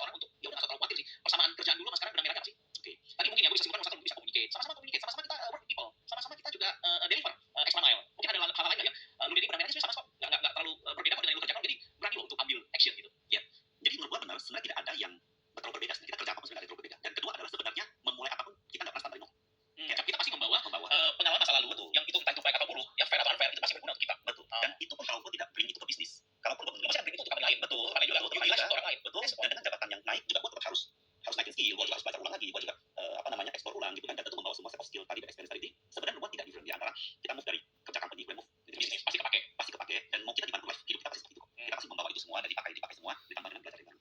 Dan hal lain yang mungkin bisa menjadi satu informasi bahwa untuk tidak ragu-ragu membangun bisnis ya. Jadi terutama di insurance, ya bisnis lain semua gue udah lakukan gitu ya, tapi di insurance itu yang membuat gue cukup pede untuk terus melanjutkan apa 11 tahun ya. Jadi kan gue suka review per tahun. Progress bisnis kan semua harus review bahwa kita make it or not gitu kan. Nah jadi di tahun ketiga lewat 2 bulan itu yang gue hasilkan itu sudah 4 kali lipat lebih besar dibanding dengan 11 tahun gue berkarir di company. Wow. Jadi 11 tahun dari 0 11 tahun income terakhir itu dihit dengan 3 tahun. 3 tahun 4 kali lipat. 4 kali lipat. 3 tahun 4 kali lipat. Oke, ya sekarang pasti lebih besar kita berusaha. Yes. Oke, mungkin kita bisa summarize dari percakapan kita ya kalau teman-teman ya, kita bisa summarize apa yang kita bisa pelajari dari satu sosok pembelajar hari ini yang kita dapat dari Salim adalah kalau gue bisa summarize adalah nomor satu kita mesti do extra mile. Ya jangan takut untuk melakukan lebih daripada yang kita harus. Jadi jangan hitung-hitungan deh. Ya nomor satu ya, kedua adalah communicate ya, kita harus work with people. Kita harus bisa kerja dengan orang. Ya jadi jangan terlalu egois, jangan terlalu berpikir bahwa wah gua ada apa untungnya. Betul. Tapi for me betul. Ya. Terus yang ketiga adalah berani untuk pindah, berani untuk belajar hal yang baru. Dulu dari otomotif pindah ke bank, sekarang pindah ke insurance. Ya, jadi pasti ada hal yang bisa lu dapat dari hal baru dan dulu pengalaman lu pasti kepake di tempat yang baru. Yang keempat adalah bahwa kita ini menginvest pada diri kita. Ya, invest pada diri kita dan kemudian invest di diri kita mau pakai untuk diri kita. Betul bisnis kita atau kita mau pakai untuk orang lain. Ya, kalau kita pakai untuk orang lain nanti kita bisa dapat apa-apa. Ya, betul sekali. Oke, di episode kali ini Unfair Advantage kita dapat sesuatu hal dari Salim ya. Sebenarnya teman-teman Bapak Ibu semuanya kita bisa belajar sesuatu dari pengalaman hidup mereka kadang-kadang. Jadi gini cara ngitungnya guys, kalau get income pada saat dia lagi kerja di sana let's say 15 juta, nah dia udah 4 kalinya berarti 3 tahun itu 60 juta. Nah sekarang tahun ke-11 nya baru kurang lebih mungkin 5 kalinya cuy, jadi 40 anggap 60 kali 5 nya 300 juta. Oke lah ya dengan menjadi seorang agen insurance di sana. Bagus ini aku inget aja zaman dulu ya. Dalam hidup kita tidak perlu mengalami sendiri, tapi kita bisa belajar dari orang-orang yang telah menjalani kehidupan hidup kita dulu. Stay tune dengan Unfair Advantage, kita akan bertemu lagi di episode selanjutnya. Saya Riko Tantra, Unfair Advantage.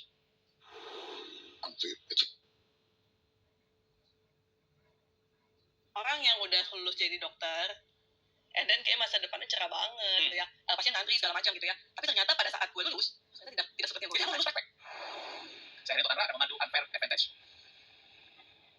Hai, ketemu lagi di Unfair Advantage di episode yang spesial di hari ini mengupas hal-hal yang sepertinya unfair dalam hidup kita tapi bisa jadi advantage. Dan hari ini kita kedatangan satu narasumber kita yang luar biasa, yang cerah sekali ya, Dr. Hilda Darmayanti. Ya, Dr. Hilda, ya panggilnya dokter ya. Boleh. Masih pakai embel-embel dokter atau sekarang lebih dikenal pakai nama Hilda aja? Masih Dok, kenapa sih orang kalau ini apa topik ya? Kenapa kalau orang dokter itu suka dipanggil dokter dok gitu? Sedangkan insinyur itu nggak dipanggil insinyur gitu ataupun profesi lain, tapi khusus dokter kenapa dipanggilnya dok?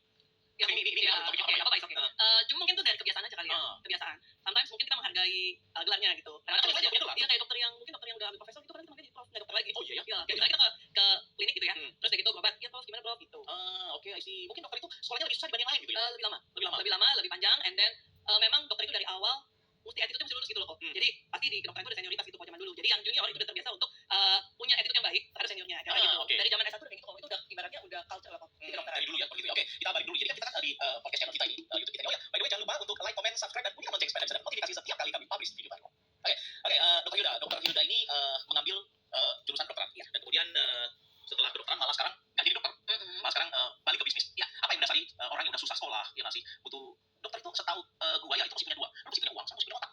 Salah satu nggak punya aja itu nggak bisa lulus loh. Iya. Betul nggak sih? Setuju. Mungkin boleh cerita nggak sih kenapa dulu ambil jurusannya kedokteran? Maksudnya kayaknya hidup lu bukan unfair tapi fair banget harusnya bisa kuliah kedokteran gitu dan ambil Kayaknya aku mesti nyoba jadi dokter nih setelah aku memikirkan hal ini cuma aja dokter ya kan, nggak ada salahnya loh, we never know ya kan, what can we do after that ya kan, setelah ini apa ini, what's next. Ya rata-rata orang yang baru kenal gua gitu ya, waktu dengan gua kuliah kedokteran gitu ya, pasti akan mikir wah gila hebat, lu masih pintar gitu ya, masih pintar. Waduh, pasti ada duit gitu ya. Itu udah rata-rata lah kok gitu ya. Tapi ternyata di balik semua itu ya ada juga unfairnya gitu ya. Mungkin gua salah satu ceritanya gitu ya. Gua dari keluarga yang cukup lumayan sederhana ya. Kenapa gua menjadi dokter ya? As simple as dulu. Bapak ada uang dong? Ada sih tapi mepet. Memaksakan. Mengusahakan untuk anaknya ya. Jadi dulu gua cuma pikir bapak gua selalu ngomong kayak gini dan itu nempel banget di otak gue. Dia bilang lu daripada kerja sama orang ya mendingan lu berusaha itu juga apa ya, penting lu usaha sendiri gak kerja sama orang. Jadi gua waktu SMA gua mikir gua ngapain ya, mau kuliah apa ya, gua mikir apa ya kerjaan Kerjaan bisa jadi usaha. ya yang nggak perlu gua lempar-lempar CV ke orang apa ya, gua pikir dokter bisa nih, ya udah langsung aja tersebut dari mulut gue gua mau kedokteran deh. Jadi lu mau kedokteran itu karena memang nggak mau kerja di corporate, maunya usaha sendiri. Ya gua nggak kerja sama orang. Dan jurusan salah satu yang kepikir buat anak-anak kayak kita SMA yang bisa langsung dapat uang adalah jadi dokter. Yes. Bisa buat praktek. Yes. Nggak usah lama kerja. Itu yang kepikiran gua waktu itu. Oke. Dulu waktu zaman gua kecil ada banget nih dokter umum di dekat rumah gue, dari zaman gua SD sampai gua SMA kuliah itu tuh masih ada terus dan ramai gitu loh. Lu lihat nih, money come to us. Jadi gua merasa bisa nih tinggal buka depan rumah misalnya simple as gitu, gua mikirnya oh pasien datang gua dapat duit, gua cuma mikir gitu, gua nggak usah kerja sama orang, itu yang gua pikirkan. Dan ide itu lu jual ke bokap. Nggak juga sih, Lu jual ke bokap. gua nggak bilang kayak gitu, mungkin gua dari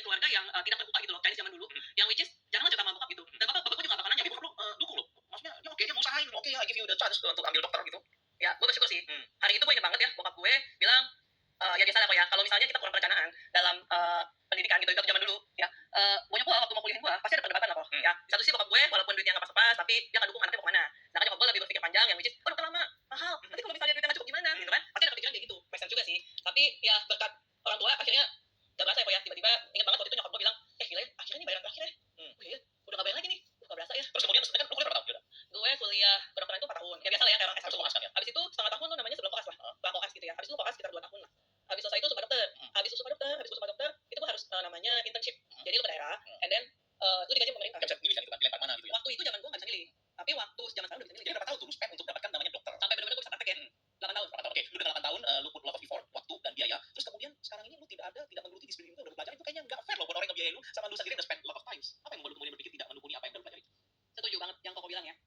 Hari itu gue kan melihat orang yang udah lulus jadi dokter, dan dia masa depan cerah banget gitu ya, pasien ngantri segala macam gitu ya. Tapi ternyata pada saat gue lulus, ternyata tidak seperti yang gue Jadi lu bayangkan. lulus praktek? Praktek. Praktek? Di mana rumah seperti yang Nggak ada di depan rumah. Jadi waktu itu gue praktek di apartemen kok. Oke. Kan di dekat rumah gue tinggal di Kelapa Gading. Dekat rumah gue ada apartemen, yang which is ya pasti ada banyak tower-tower yang tinggal di situ dan banyak ya penghuninya. Yang which is penghuninya kalau sakit atau apa turun ke bawah buat cari dokter gitu. Nah gue praktek di situ dulu. Jadi sewa kios ya, sewa ruko di bawah ya? Ya. Untuk buka praktek dokter. Ya. Dan kenyataannya? Kenyataannya sih jujur kalau saat itu buat gue sebagai single, gak ada tanggungan, oke banget. Udah pasti di atas dari teman-teman lu yang lulus yang kajar corporate dong. Ya untuk first graduate. Oke banget sih menurut gue, dan kerjanya juga lumayan santai kok ya. Iya, ada orang datang, kita kasih solusi kan, nulis resep, ya dia kasih tahu masalahnya apa, kita kasih solusinya, kasih resep, kemudian dia pergi nulis resep. Betul. Nunggu lagi yang lain kan? Nggak Iya. usah nunggu bola datang, nggak usah jemput bola. Betul, gak usah jemput bola, and then juga pasti kan ada jam-jam rame ya kok ya. Maksudnya biasa kalau di situ jam pagi atau nggak orang pulang kerja. Sisanya gue santai gitu. Dan tempatnya tuh deket banget dari rumah gue. Oh, oke dong. Deket banget, Nyaman dong, macet. nyaman dong. Nyaman banget. Apa yang membuat lu kemudian merasa bahwa oh ini kayaknya nggak fair, ini kayaknya ada sesuatu yang salah di dari yang gue kerjakan sekarang ini? Oke, sebenarnya gak ada salah sih dari yang gue kerjakan. Dan maksudnya gue juga bersyukur lah punya kerjaan kayak gitu ya kok. Tapi hari itu gue menyadari gitu. Mau seberapa banyak sih gue praktek gitu. Satu hari orang cuma punya 24 jam dalam hidupnya, dalam waktu ya kok ya. Tapi gimana gue bisa make money lebih banyak lagi. Kenapa gue mau make money lebih banyak? Padahal tadi gue ceritakan sama lu kok, kalau gue punya background keluarga yang bokap gue pas-pasan, tapi bokap gue mengusahakan buat gue masuk kedokteran. Jadi udah all in tuh ya? Ya jadi gue All back untuk semua uang dipakai untuk kuliah. ya jadi ibaratnya ya ada juga sih mungkin ya kalau buat makan kayak gitu bisa, tapi buat hidup yang maybe tahun ini kita mau jalan kemana, kayaknya nggak mungkin tuh ya kok ya, kayaknya nggak kepikiran gitu, holiday apa segala macam gitu. Tapi hari itu gue mikir sebagai bonyok gue udah usahain buat gue, wajar gue sebagai anak punya keinginan buat ya kasih balas budi buat bapak sama gue lah. Dan lu lihat dengan kenyataan dengan habis lu praktek, ya oke sih, tapi kayaknya mau lebih banyak lu harus invest lebih banyak waktu, ya nggak sih? Dan itu pasti dia cuma nunggu, ya nggak sih? Mungkin nukerin uangnya dengan waktu ya. Ya, nukerin duit dengan waktu, and then bokap bonyok gue hari itu dengan mudah kok. That's why gue mikir, sampai kapan ya, sampai gue bisa mapan dan maybe gue menopang bonyok gue gitu loh. Kayaknya oke loh, ada muda bisa pikir kayak gitu, itu very nice loh. Ya bersyukur sih, bersyukur ketemu tempat yang tepat kok, yang membuka Tapi kan pikiran mindset gue. lu itu oke sekali loh, maksudnya lu kan dapat privilege, kan banyak orang yang dapat privilege, dapat semuanya, tapi kemudian mereka nggak mikirin mereka, lu bisa mikirin tentang keluarga, tentang orang tua, itu oke loh dengan cewek ya usia masih muda ya nggak sih, bisa bangun dari kesadaran tersebut ya, bisa bangun dari mimpi. Tapi kan pasti ada satu pergolakan batin ya kita bilangnya, pasti dilematis. Beda dengan orang-orang yang mungkin kuliah cuma 3 tahun, ya terus kemudian kuliah nggak mahal banget, untuk mengambil keputusan kan jauh lebih gampang dibanding dengan yang udah spend a lot of times, a lot of money of course. 8 years itu bukan waktu yang singkat. Orang kalau 8 tahun mungkin udah bisa 2 kali gelar kali ya, kuliah 1 ya, udah bisa ambil S2 selesai kali ya, kalau 8 tahun. Nah, apa yang mendasari kemudian lu bisa berpikir bahwa gua harus banting setir nih, gua nggak bisa lagi duduk praktek di sini? Karena gue menyadari kesuksesan gue berlomba-lomba sama orang tua gue kok. So gue Berapa harus hari itu bokap gue kan udah 70-an kok. Lu anak paling gede? Anak paling gede. Oh, oke. Nyokap gue umurnya waktu itu 50-an something lah. Oh, bokap udah tua ya, Iya. mereka telaga ya. Iya. Oh, jadi lu berpikir wah, gua nggak bisa nunggu lebih lama lagi nih ya. Betul. Gua mesti segera sukses, Ya. mesti melakukan sesuatu untuk supaya orang tua gua bisa fulfill apa yang menjadi kerinduan gua selama ini. Ya betul. Oke, nice ya. Nah, teman-teman lu kan semua kan rata-rata dokter. Kalau mereka ketemu kan dokter tuh ada tuh namanya rekan sejawat. Ya. Semua kan ngambil pattern yang sama, pola yang sama, praktek yang sama. Ya. Lu itu melawan arus. Oh iya, termasuk yang melawan arus. Melawan arus, ya nggak sih? How you convince yourself? Bagaimana lu bisa meyakinkan diri lu sendiri bahwa keputusan lu ambil itu tepat dengan mengorbankan yang udah lu pelajari, mensacrifice semua waktu dan uang yang lu pelajari untuk mulai lagi di pindah industri. Awalnya pasti saya coba-coba. Nggak mungkin lah ya ibaratnya gue langsung, oh gila. Tapi orang tuh mendukung itu, Pak? Pasti nggak? Ya nggak langsung ngomong frontal gini. Gue ngomongnya cuma, mah, jadi insurance nih gitu ya.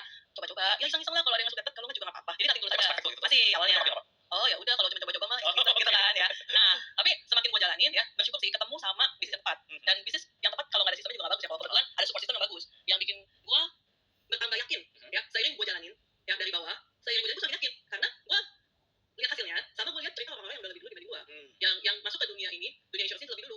Jadi gue meyakini, oh masa depan gue kayak dia nih. Gue ketemu orang yang udah join 2 tahun.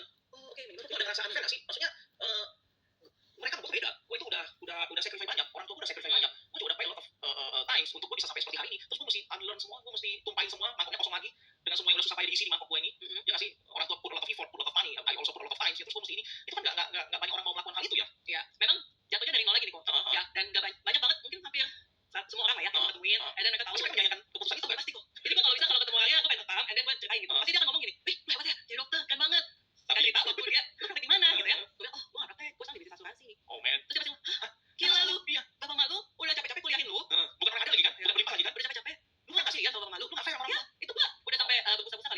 jawabin itu gitu. Bagaimana lu bisa meyakinkan orang lain adalah hal lain lah, tapi meyakinkan diri lu sendiri itu nggak gampang. Meyakinkan orang tua, dan yang gue salah di orang tua lu kan dukung lo dulu. Ya, orang tua gue dukung karena gue tunjukkan hasil ke orang tua gue. Oh, jadi awalnya lu masih ini ya, masih double job. Masih double job. Oke, terus kayaknya saya ingat gue 6 bulan gue jalanin asuransi, gue dapat income sekitar 5 juta waktu itu. 2013. Jauh dong, 5 juta dengan income lu praktek pasti jauh. Ya, tapi hari itu gue mikir nih kok, gue mikir. Ini 10 tahun lalu ya. Ya, 10 tahun lalu. Gue mikir, hari itu gue cuma jalanin asuransi, ya mungkin 1/5 dari waktu gue praktek, ya kan? Tapi gue dapatnya itu, ya dapat yang 5 kali lipat lebih capek nih, tapi gue cuma dapat mungkin 2 atau 3 kali lipat dari income insurance. Oh, lu praktek dokter mungkin sebulan dapat belasan 15 Ya. juta 10 tahun lalu. 10 tahun lalu. Ya kan, lu masih full time, mesti duduk di situ, Ya. capek. Ini kerja santai, ya kan, lu bisa dapat 5 juta. Ya, habis itu Terus gue hitung. hitung kok kayaknya effort gue lebih banyak waktunya nih. Kayaknya lu nggak cocok jadi dokter, lu cocok jadi pedagang. Oh gitu. Udah begitu. Kata-kata emang keluarga saya keluarga pedagang kok. Oh iya, Gitu, nah. Oke. Terus kan tadi kita bicara tentang mengalahkan diri sendiri, Ya. hal yang mental ya. Dan kemudian kan lu kan biasa kan orang nunggu untuk orang datang. Ya, terus sekarang mesti berbalik sebaliknya. Ya dong, nggak ada orang bisnis yang kita bisnis kan sales kan. Kita nyamperin orang kan. Beda dari dokter, kita nunggu orang nyamperin kita. Nah itu gimana lu untuk mengantisipasi dan untuk bisa lalui itu di awal? Ya, awalnya kalau lu Mulainya dari mana? mulainya dari gue cuma modal gue jalanin itu hafalan doang. Oh, Hafalan gue siapa yang lu ketemuin? Jadi gini, kan gue praktek itu seminggu 6 kali. Terus gue pikir, siapa nih mau gue ketemuin? Waktu kan sedikit nih kok ya, waktu sedikit, ya kan? Gue punya teman dong, teman SMA, kuliah. Tapi gue pikir, kayaknya nggak mungkin gue bisa nemuin teman SMA atau teman kuliah gue dengan waktu gue cuma sedikit. Akhirnya gue pikir, gue putar otak gue, ya, siapa ya yang bisa deket jaraknya, tapi gue bisa ceritain. Ya. Oke, and then gue pikir akhirnya gue dari pasien gue. Pasien yang datang ke praktek. Tapi gue biasanya di luar jam praktek. Oke. Di luar jam praktek, gue ketemuin dia untuk sharing tentang asuransi. Gitu. Shock nggak sih mereka kadang-kadang mereka kaget nggak sih? Ini tadi gue datang nanya obat, terus aku diajak ketemu, terus jualan ke gue gitu. Ya, shock sih nggak sih kok. Jadi gue pikir gimana ya supaya nih pasien yang datang sama gue, kalau gue telepon atau gue kontak dia, pertama dia ingat gue dulu. Oh ini dokter yang di bawah nih, iya gitu ya. Jadi gue bikin dia ingat gue. Caranya apa? Waktu dia lagi habis kasih obat gitu ya, Pak ya. Biasanya gue tukang nomor handphone. Caranya Tapi gimana? orang-orang itu nanya nggak sih ngapain minta Oh orang? gue bilang, Bu kalau misalnya nanti belum sembuh, ibu kontak saya aja. Wow, itu oke. Nanti saya bisa bantu lewat WA gitu ya. Jadi Jadi suka sekali, orang suka sekali pasti. ya kan, ibu kontak saya aja. Biasanya kan minta nomor telepon, tetap ngasih. Ini dokter nawarin ya. Gue kasih, ya kan. Karena gue merasa ya gue kasih advantage lebih lah buat orang di depan gue, biar dia juga lebih nyaman sama gue. Gitu. Oh dari situ, kemudian lu kontak. Ya. Oke, Hilda, lu kan dikenal punya tim banyak, punya jaringan besar. Ya. Cabang lu dari mana-mana nih, ya kan? Tim lu besar kan, tim lu besar, dan di bisnis ini juga, kan namanya bisnis kan pasti kita ada jaringan, ada sistem. Dan beberapa juga teman-teman lu juga dokter-dokter yang lu rekrut ya, maksudnya ada di bisnis ini ya. Ya, point of view apa yang membuat mereka itu kemudian merasa bahwa mereka mau ikutin lu? Kalau kebetulan yang gue rekrut dan jadi ya, Pak ya. Sekarang itu kebetulan gue rekrutnya waktu dia baru lulus kok. Waktu itu. Jadi dia baru lulus kuliah, and then gue bilang, lu cobain aja. Nah, tim gue ini sekarang udah agency director. Dia cuma pengen awalnya cuma beli mobil sendiri doang kok. Oh, oke. Jadi gini loh, Hilda kan anak-anak muda ya, apalagi orang-orang yang baru lulus ya, kaum Gen Z, mereka punya idealisme kan. Iya. Bagaimana bisa lu kemudian membuat idealisme itu jadi mereka nggak mau jalanin, mereka punya ini dan kemudian back to reality untuk ikut ke dalam bisnis lu. Biasanya kalau situasi kepepet juga itu ngefek kok. Nah, jadi kebetulan yang leader gue yang agency director sekarang ini, dia mempunyai ya story yang mirip-mirip kayak gue lah. Jadi sebenarnya orang-orang yang ngerasa bahwa hidupnya unfair, itu advantage ya. Iya, jadi memotivasi dia untuk, oh gue harus bisa berubah nih. Ah, Gue, ya katanya kan kalau lu terakhir miskin masa lalu kan, tapi kalau lu menjual miskin masa lalu, ya that's why gue pikir, apa ya bedanya orang yang sukses sama enggak gitu loh. Sama aja ya. Gue cuma pikir apa bedanya, gak ada beda, makan nasi sama, semua sama, asik punya kesempatan yang sama. Pertanyaannya lu mau apa aja ambil opportunity-nya. Hari itu gue cuma pikir, just simple kayak gitu doang. tapi celakanya ya, Hilda ya, banyak sekali orang-orang yang sebenarnya dia unfair hidupnya, tapi dia ngerasa fine-fine aja tuh, gue fair-fair aja tuh. Gimana menurut lu? Gue ngerasa gini kok, kadang-kadang ada kebiasaan. Kayak gue ya, dulu itu gue orang yang tidak punya keinginan. Lu tanya deh, lu pengen beli apa gitu kan? Enggak ya, kayaknya apa ya? Lu mau jalan-jalan mana? Enggak ya, kayaknya gue gak pengen. Kayaknya gue gak suka deh jalan-jalan gitu. Gue baru menyadari kok, kenapa gue harus jawab kayak gitu? Karena gue sudah terbiasa di masa kecil gue, tidak berani untuk punya keinginan. Tidak berani untuk ngeluarin, gue pengen nih pergi ke Eropa gitu. Gue gak kepikiran sama sekali. Berani bermimpi. Gak berani, Karena karena kebanyakan orang itu mereka nggak bisa explore mengeluarkan potensi mereka, mungkin karena mereka nggak berani bermimpi. ya, karena sudah terbiasa melakukan sampean. Udah terbiasa hidup susah gitu loh kok. Jadi mereka nggak bisa go extra mile. Gak bisa, karena udah biasa deh, lu gini-gini aja. Ya fine kok. Ya sih nggak usah mikir aneh deh. Iya, dulu ya rumah bapak mama gua bisa dibilang cukup lumayan ya mengkhawatirkan lah ya waktu zaman gua kecil gitu ya. Jadi bapak gua beli rumah di daerah Kelapa Gading tahun 70-an. Kayaknya tuh rumah nggak pernah direnovasi deh sampai gua lulus kuliah. Oh jadi puluhan tahun ya rumahnya. Nah, jadi kebayang ya rumah yang nggak pernah pindah, nggak pernah renovasi gitu ya. Karena semua dia punya uang ya dia udah put into their children lah. Iya. Itu sacrifice Iya. luar biasa loh. Nah, tapi hari itu ya gua tinggal di rumah itu sendiri saja kok. Karena maksudnya udah kebiasaan gitu loh. Lo juga sih udah bahwa kita itu ditentukan oleh lingkungan kita. Iya. Karena lingkungan kita sudah merasa kita oke-oke, kita fine-fine aja. Aja, karena biasa Kita merasa sesuatu yang kita fine-fine aja sih. Fine-fine aja kok. Ya nggak sih. Tapi mungkin karena mereka nggak lihat. Nggak buka horizon mereka. ya nggak buka ibaratnya hidup ditutupin gitu loh kok. Buat burung Iya. dia nggak lihat kita di luar. Banyak hal, Kayak gitu loh. banyak hal yang kita bisa explore. Iya. Banyak hal yang kita bisa dapatkan lebih. Iya. Jika kita mau go extra mile, kita mau beyond the limit, kita mau keluar dari rutinitas kita. Betul. Itu yang gua alami dulu. Dan itu poin yang kemudian tiap kali kalau lu ketemu dengan anak muda yang lu mau ngeliat dia punya potensi, lu sadar mereka hal itu. Ya, karena gua dulu juga ya gua pikir ya, gila ya, gua dulu tinggal di rumah itu puluhan tahun fine aja gitu loh. Gak ada masalah gitu. Jujur bapak mama gua karena kebiasaan juga bisa aja gitu. Pasti udah sekarang dari rumah itu. Enggak dong, berbeda. Nah, gimana? Kita pengen cita-cita apa sih? Kan awalnya nyokap lu kan pasti tentang dong ya, pasti nggak dukung ya. Sekarang gimana sih kita pengen dari itu sih? Oke. Gimana tanggapan mereka dengan sekarang ini? Mama gua sih sangat happy lah ya. Terutama dengan dia melihat gua dengan adik gua. Jadi berubah lah hidupnya. Jadi ini keputusan yang tepat ya. Yes, benar-benar bocah gua sih benar-benar dukung lah sekarang. Benar-benar maksudnya apa ya? Kadang-kadang sometimes ya as simple lah kok ya. Misalnya gua suka cerita klien dibayar gitu. Lu masuk aja asuransi. Oke. And then misalnya ada teman nyokap gue yang anaknya baru lulus. Lu ikut anak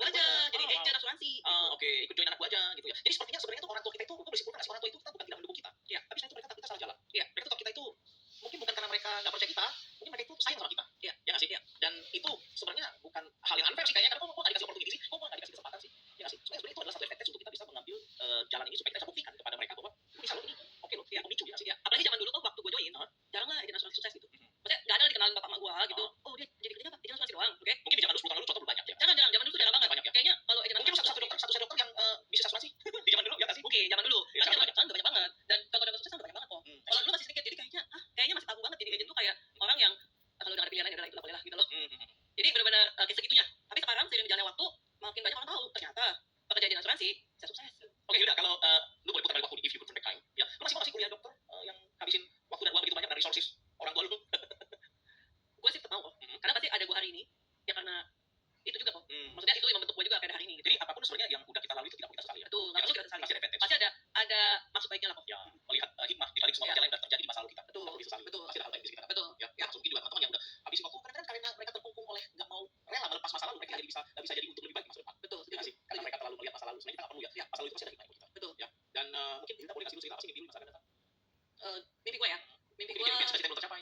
Terus pasti orang tuh udah live a better life now. ya pastilah. Punya gue udah lebih baik, kehidupan sosial ekonomi gue juga, secara keluarga semua udah lebih baik. Sekarang udah bisa nih kok, kita mau jalan kemana nih? Wow. Gitu. Dulu gak kepikiran, Wow. gak terucap gitu loh dari mulut gue. Tidak, teman-teman yang udah jadi dokter 10 tahun, bagaimana mereka? Ya beberapa spesialis, beberapa masih dokter umum. Ya jujur kalau dokter hidup susah banget sih nggak sih kok, gitu ya. Tapi yang sukses selalu ada, tapi yang standar juga ada, tapi cukup. Gimana kalau lu lihat lu dengan mereka lebih oke? Secara financial mungkin beda-beda ya kok ya, tergantung dia secara karir dokternya seperti apa. Sama lah kayak di insurance juga, cuman beda banget maybe di waktu ya kok ya.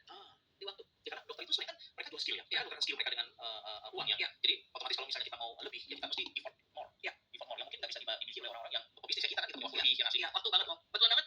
Bulan lalu Oktober kayaknya gue 1 bulan ya kok ya di Jakarta aja 4 hari kali kok. Sisanya ya temen nyokap gue. Jadi kalau kita Jepang, terus ada dari Bangkok gitu ya. Jadi ya punya banyak waktu aja kali gue ya. Wow. Pilihan gitu loh. Maksudnya ibaratnya mungkin kalau dulu gue jadi dokter sebulan kayak gitu, wah ada duit gitu ya. Dilematis lah. Ya dong, pasti gue dapat income nggak masuk. Iya, iya, iya. Tapi di bisnis insurance ini Yang lebih beda lah. Kan sistem kita ada sistem. Yes. Ya nggak sih? Ada sistem, Yes. ada network ya, yang kemudian nggak ada kita pun bisa jalan. bisa jalan. Iya, iya, iya. Yes, itu. Jadi hal-hal yang dulunya mungkin terasa unfair buat nyokap, terus nyokap pasti akan pikir, wah ini fair banget. Iya. Sih, you made the right decision. Iya. Lu ngambil keputusan yang tepat. Gue bersyukur banget sebulan pergi pulang-pulang, happy juga ada rekeningnya gitu kan. Iya, masuk udah autopilot. Bisnis udah autopilot. Happy juga, maksudnya berasa bersyukur. Pertama sih yang paling kita happy. Yang kita happy adalah kita ngeliat orang tua lu yang udah sacrifice. Dari tadi kita tuh takut tau gak sih bahwa lu ngambil keputusan 100 kemudian gimana sih endingnya gitu loh. Tapi kita terakhir happy ending. Jadi bokap yang beruntung mereka masih ada ya, masih bisa lihat hasil jalan yang kita pilih. Iya. Dan pasti perjuangan mereka itu nggak sia-sia. Iya. Ya nggak sih. Jadi kita juga ini. So sometimes kita mesti berpikir bahwa suksesnya kita itu nggak hanya untuk kita ya kan. Iya. Kita nggak boleh egois ya. Iya. Dan banyak orang-orang yang berpikir seperti itu karena itu selfish nggak sih. Ya itu point of view mereka aja. Mereka lihat bahwa kita itu impactful bukan hanya kita tapi orang tua dan orang yang kita sayang orang yang ada di kita. Iya. Oke, kita dapat banyak hal hari ini. Mungkin Hilda dan sudah bisa sampaikan buat penonton di channel kita hari ini. Sebagai penutup. Ya kalau ada kesempatan di depan lu ya, lu nggak tahu jalannya gimana gitu ya. Pesan gue cuma satu ya, lu ambil dulu aja deh. Gak usah lu pikirin gimana nanti, penting lu ambil dulu. Hari itu gue bersyukur 10 tahun lalu gue memutuskan untuk ambil, walaupun gue nggak tahu jalannya gimana di awal kok.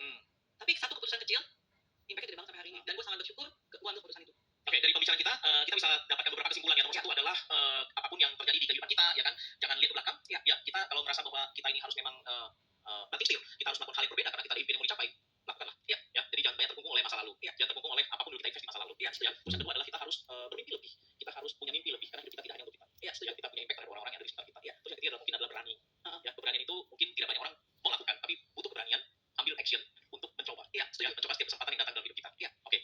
Dr. Hilda, terima kasih atas waktu yang luar biasa di sesi pagi ini. Kita pastinya bisa belajar banyak. Dan teman-teman para penonton, unfair advantage. Kadang-kadang kita banyak hal yang tidak fair yang bisa kita dapatkan untuk kita lihat menjadi point of return dan kita ubah menjadi advantage. Pastikan Anda semua, kita semua, jika kita merasa hidup kita unfair, pastinya ada hikmah yang bisa kita ambil dari ketidakadilan tersebut.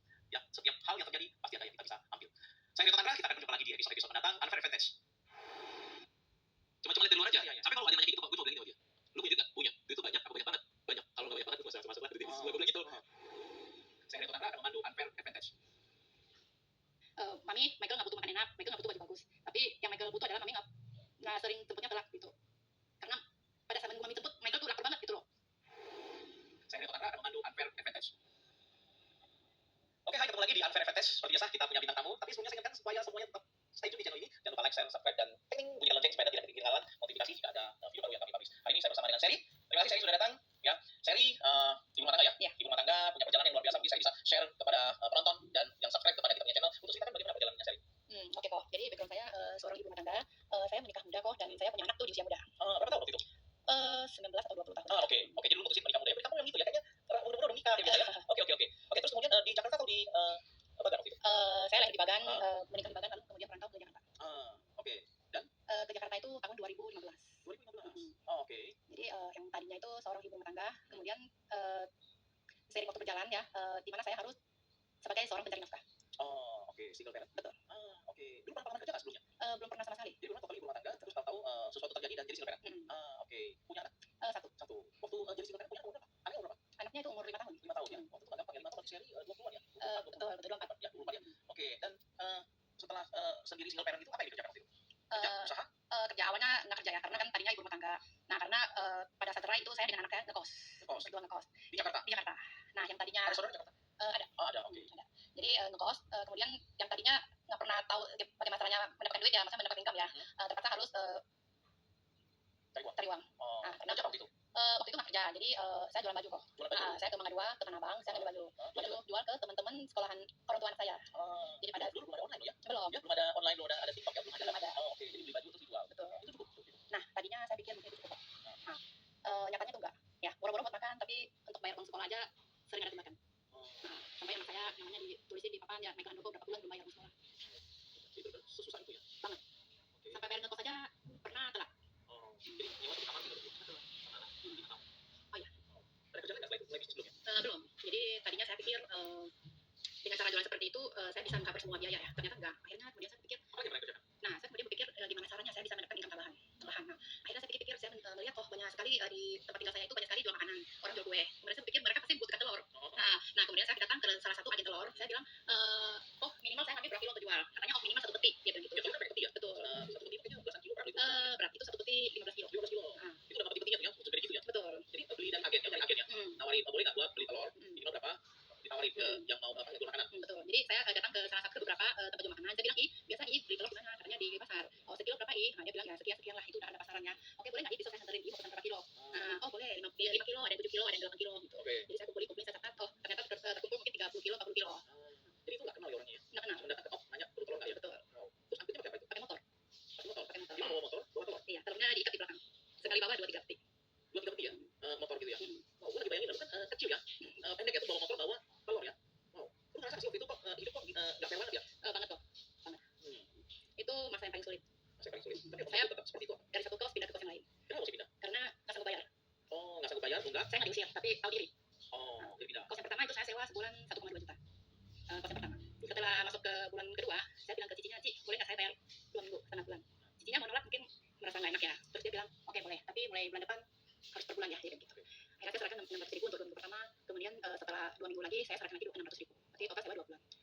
Di bulan ketiga saya merasa uang saya sudah mulai menipis, nah saya pindah ke kos yang per bulan 800 ribu. Oh, jadi turun terus ya? Wow.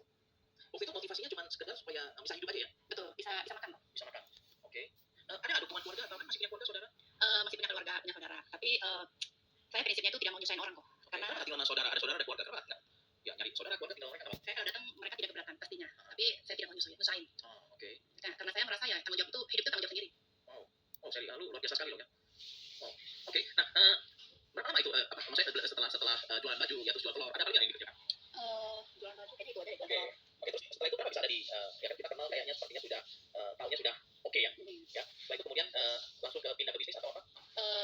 Di pertengahan jalan itu saya ketemu sama teman lama. Kemudian saya diajak ke dunia bisnis asuransi. Oke. Jadi waktu itu juga ya nggak pikir panjang lah ya, apapun dikerjakan kan? Betul. Karena waktu itu kondisi kita lagi butuh duit ya, Pak.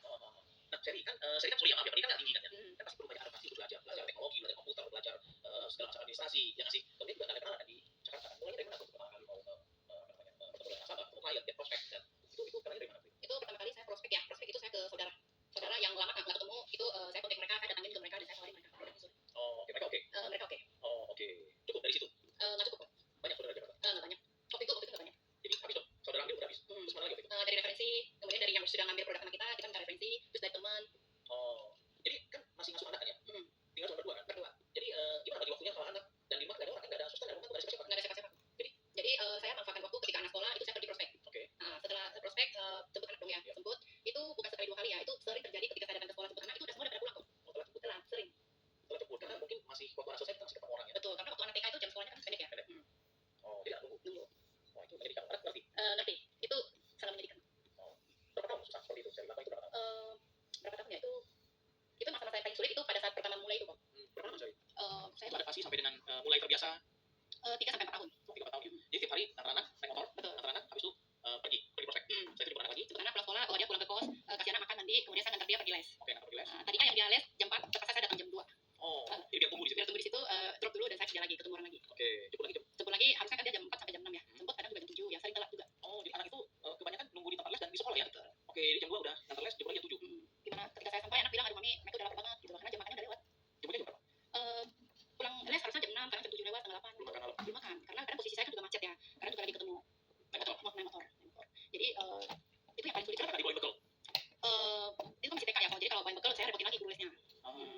Dia kan mesti disuapin ya? Nggak disuapin sih, tapi makannya pasti kan masih berantakan ya. Nggak harus disuapin lah. Jadi hari masak sendiri? Nggak bisa karena di kos. Jadi kalau masak itu paling Indomie aja kok. Oh. Nah saya Jadi mengalami beli makan. Beli makan. kadang beli kadang masak Indomie. Jadi masak Indomie juga kadang kita sepupu berdua. Jadi, gimana caranya supaya lebih kenyang? Jadi tambahin airnya dibanyakin gitu. Susah itu ya. Kalau beli makan ya saya beli Padang. Nasi Padang. Nasi Padang. Karena kan Padang itu dulu ya masih 10.000 kalau nggak salah ya, 10.000. Jadi kan anak kecil dia makan nggak banyak. Jadi sebungkus bisa berdua. Ini kurang pedas. Enggak, jadi saya udah pesan duluan pisah sayurnya, jadi pakai ayam goreng doang. Oh, oke. Nasi putih sama ayam goreng sayurnya dipisahin. Nah karena anak kan dia nggak suka makan sayuran Iya, ya. pasti. Jadi beli Padang begitu sampai di kos buka saya kasih dia makan dulu nasi putih sama ayam gorengnya. Nah anak kan makan nggak seberapa banyak ya. Jadi dari ayam goreng yang dia makan pasti ada sisa-sisa dagingnya dong ya. Nah itu saya makan sama sayurannya. Kita berapa tahun kita lewatin seperti itu. Bertahun-tahun. Beberapa tahun. Tapi kemudian ya hidup saya mulai ini. Dan anak bisa mengerti. Awalnya enggak. Gimana yakinkan ke anak kan? Itu pasti, wah, itu saya nggak berani bayangin loh. Kalau kita susah kita masih oke loh, tapi kadang kalau anak ikut susah bersama kita itu susah sekali loh itu. Itu yang bikin saya kenapa saya harus stay kok, harus berjuang. Itu alasannya kenapa saya harus bekerja lebih keras lagi. Pasti anak sekarang udah jauh lebih bersyukur ya. Betul, dia sangat bersyukur kalau sangat bersyukur dan dia sangat bangga. Dia pernah cerita ke saya, dia bangga dia kan kadang naik Gojek ya, pernah kemana dia naik Gojek. Dia cerita ke tukang Gojeknya gitu loh. Dia bilang mungkin ya kadang tukang Gojek cerita dia udah try gitu loh. Jadi dia semangatin bapak Gojeknya gitu loh. Dia bilang memang juga single parent tapi beliau luar biasa. Dia bilang gua bangga kok punya mama seperti mama saya, dia bilang gitu. Bapak yang sabar ya, nanti anak bapak juga pasti bangga punya orang tua seperti bapak. Dia ngomong gitu loh, dia belum cerita ke saya. Jadi waktu itu kan suka komplain ya anak yang sering telat dijemput. Nah saya kasih pengertian gitu. Waktu itu kan mulut-mulutnya makannya kan seperti itu. Jadi kalau saya bilang mami harus kerja supaya punya rumah segala macam, mungkin anak kecil belum ngerti.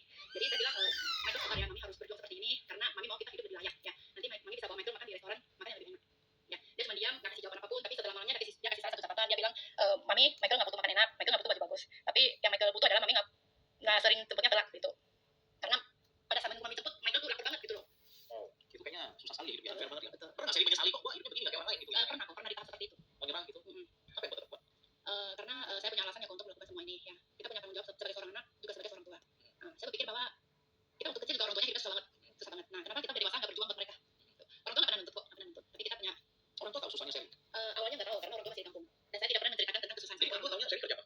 Asuransi Tapi nggak tahu perjuangannya seperti apa. tidak tahu. Dan saya tidak pernah menceritakan tentang kesusahan saya ke orang tua. Wow. Ini sepertinya dari beberapa yang kita undang ya, saya termasuk yang paling unfair ya. Ya, tapi itu kan menjadi bagian dari masa lalu. Ya, apapun yang membuat kita di masa lalu itu nggak fair, pasti ada yang bisa kita ambil. Ada pelajaran yang bisa kita dapat dan ada pembelajaran yang membuat kita jadi kuat. Ya nggak sih. Seri, kan sekarang Seri udah jauh kondisi udah enak. Betul nggak sih? Menurut Seri apa sih yang poin yang paling penting untuk bisa menjadi seorang Seri yang seperti sekarang? Kesadaran diri kok, punya kesadaran diri. Sehingga kita bisa mengambil tanggung jawab ini. Oh, Bisa menerima kok. bisa menerima, Bisa menerima. bisa menerima, sadar dan nggak usah komplain, udah jalanin aja, berusaha aja. Betul. Oke. Berapa tahun Seri susahnya? Lama banget kok, lama banget. Oke ya. Berapa tahun tepatnya nggak ingat ya. Tapi kemudian ada perubahan lah. Seiring waktu ada perubahan kok. Seri boleh cerita nggak sih sekarang apa yang udah Seri capai dan gimana hidupnya sekarang? Saya punya rumah kok yang tadinya tinggal di kos orang yang hampir nggak bisa bayar kos ya. Akhirnya di sini saya bisa kumpulin duit buat di rumah sendiri, buat tempat tinggal, Oh, jadi udah bisa bawa orang tua. udah happy lah semuanya ya. Oke, ini kan dari cerita dari yang unfair jadi sekarang sudah fair dan sudah banyak hal yang kita mau lihat di masa lalu untuk pelajaran, bukan untuk mengenang atau membuka luka masa lalu. Tapi kita jadi ya. Ini Seri, kita tahu sekarang bisnis kan dari gampang ya. Bisnis dari gampang, bisnis itu semua orang mau untuk besar. Ya, tapi untuk supaya bisa besar itu juga tidak banyak orang yang kemudian bisa jadi besar. Menurut Seri kenapa rata-rata orang nggak semua bisa menjadi itu menjadi seperti Seri sekarang. Kita tahu banyak orang yang kemudian mereka malah menyalahkan masa lalu lah, melihat kepada untuk meratapi hal-hal yang unfair dalam hidup mereka. Menurut Seri apa poin paling penting untuk supaya bisa selain tadi ya sadar diri ya, untuk bisa jadi seperti Seri sekarang ini. Dan Seri juga pasti punya tim kan. Dan saya yakin dengan apa yang Seri dalami pasti ngajarin ke tim. Ya, pasti ngajarin kepada grup-grup yang ada di bawah Seri. Apa yang selalu Seri pesankan ke teman-teman dan tim Seri? Saya selalu bilang ya bahwa hidup itu nggak pernah sesuai pesanan kok. Sesulit apapun kehidupan saya, apa yang pernah saya alamin, saya selalu percaya kok selagi niat kita baik, jalan kita benar, saya percaya Tuhan pasti selalu bukakan jalan buat kita. Saya tawarin, saya kan di dunia asuransi ya kok ya. Kenapa saya bisa meyakinkan orang untuk beli asuransi? Ya. Nah karena saya punya pengalaman sendiri kok ya. Jadi ketika orang tua saya, bapak saya kan sakit, waktu itu belum punya asuransi, kita juga belum kena asuransi. Jadi kita habis banyak sekali uang untuk berobat. Oh, jadi cerita itu yang diceritakan nasabah untuk buka mindset mereka. Betul. Dan satu lagi, saya beli asuransi anak saya itu sebelum saya di asuransi. Oh, dia baru ya? Betul. Dimana kondisi itu susah banget kok. Susah Saya banget ya. pikir lagi susah, makan aja susah, tapi pikiran untuk beli asuransi. Betul. Jadi waktu itu saya punya teman, dia agen asuransi. Dia nggak tawarin saya kok. Saya datangin dia. Nah, saya pengen asuransi kesehatan. Untuk anak. Kenapa kepikiran untuk beli asuransi untuk anak? Nah, karena waktu itu justru ya bukan karena saya punya uang lebih, tapi justru saya sadar kondisi sulit seperti ini aja nggak punya duit buat berobat. Jadi kalau ketika anak ya batuk pilek, biasanya kalau anak kecil kan sering kok batuk pilek ya segala macam. Kita datang ke dokter umum aja, saya udah kehabisan duit kok. Oh, oke. Justru asuransi itu penting karena justru nggak ada uang. Betul. Jangan sampai kita malah sakit, malah butuh uang lebih banyak dan malah nggak berobat. Betul. Jadi pilihannya itu kalau misalkan saya nggak punya asuransi dan sampai terjadi sakit pada anak saya dan harus berobat ya, harus ke rumah sakit ya. Saya pikir itu pasti saya repotin orang tua atau repotin saudara. Jadi lebih daripada itu, mending beli dengan premi yang nggak seberapa. Betul, 300.000 waktu itu. Tapi bisa untuk cover sampai rumah sakit, nggak usah pusing lagi. Betul. Oh, itu satu mindset yang itu diceritakan ke nasabah. Saya ceritakan ke nasabah. Wow. Jadi sebenarnya jualannya simpel ya. Cuman ketemu dan buka pikiran orang. Betul. Oh, oke. Nah, saya berangkat dari situ punya nasabah banyak kayaknya. Banyak. Jadi awalnya jualannya. Alasan orang kalau nggak mau ambil asuransi pasti ada alasannya kok. Oh, Mungkin dia nggak yakin asuransi bisa meng-cover dia ketika dia sakit gitu. Saya butuh untuk berapa lama motivasi untuk belajar. Kan saya nggak pernah mohon maaf ya, setelah merit habis itu ibu rumah tangga, terus nggak pernah bekerja di corporate, di perusahaan, terus masuk kan pasti butuh banyak adaptasi ya. Berhubungan dengan berbagai macam administrasi, ya kan butuh waktu berapa lama untuk adaptasi? Seiring waktu kok. Sulit waktu itu. Sulit. Tapi saya punya kesadaran kok. Kita udah berjuang mati-matian masih sulit ya. Bagaimana kalau saya menyerah gitu loh? Kehidupan tidak berubah. Kita kondisi saya tidak akan berubah kalau saya menyerah. Wow. Sekarang anak udah gede, Udah gede, sudah mau kuliah. Sudah mau kuliah, oke. Lagi mau kuliah. Lagi mau kuliah. Anak udah tahu perjuangannya? Tahu. Dia pasti bangga sekali ya? Dia bangga sekali. Ya, bangga sekali sama mamanya ya. Jadi sekarang tinggal sama anak? Iya, sama anak dan orang tua. Bertiga. Satu rumah, udah punya sendiri. Oke. Sekarang saya punya lumayan ya, saya lihat ya. Oke. Jadi ini bukan ngomong tentang masa lalu lagi ya. Kita dari masa lalu itu yang menurut saya ini kalau boleh putar balik waktu nih, ada nggak yang mau saya ubah? Tidak ada kok. Nggak ada ya? Nggak ada.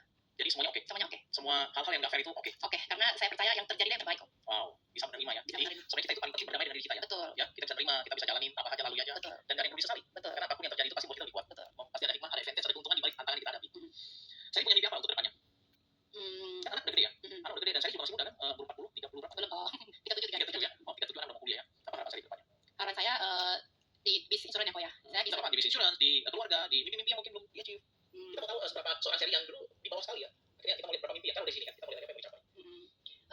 Kalau di bisnis asuransi ya, saya pengen sekali bisa membawa orang ya kok. Bisa membawa orang di mana ya, di lapangan saya sering ketemu ya kok orang yang status seperti saya. Dan mereka selalu merasa saya nggak perlu berjuang kok. Saya punya keluarga, mereka bisa mendukung saya. Saya pengen sekali bisa membuka pikiran mereka kok. Itu pilihan kan? Betul. Pilihan yang mereka pilih kan? Memang ada orang yang kadang-kadang ngerasa wah udah gua menyelamatkan keadaan, dia udah cari orang yang bisa dibantu. Nggak ada kok. Saya rasa nggak ada. Jadi harusnya tuh orang tuh bergantung pada diri sendiri ya. Betul, setuju banget. Karena orang lain juga punya kehidupan mereka kan. Ya kita harus responsibel, bertanggung jawab atas kehidupan kita sendiri. Seri, kan masa sulit udah lewat. Ya, masa sulit udah lewat dan dengan tim yang sekarang, dengan yang seri punya sekarang, kita lihat tuh seri kan masih berjuang, masih fight. Sebenarnya kan udah nggak ada alasan untuk berjuang lagi kan? Harus kok. Jalan masih panjang kok. Apa yang perlu di? Kan udah oke, duit udah banyak, ya kan?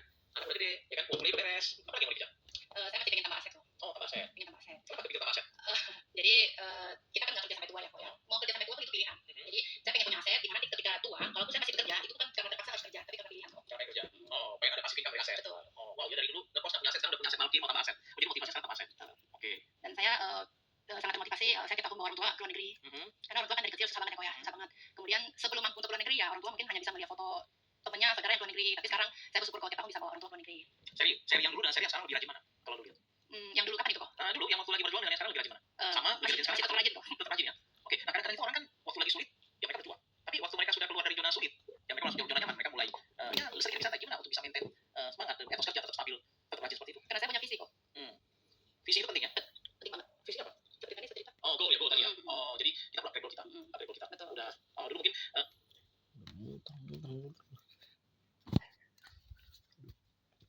sakit pinggang banget.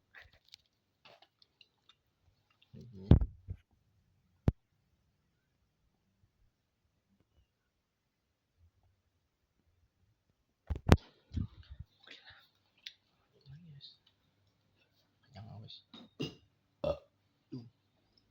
Kita lihat dulu guys, di depan masih ada kan kucing kesayangan kita guys.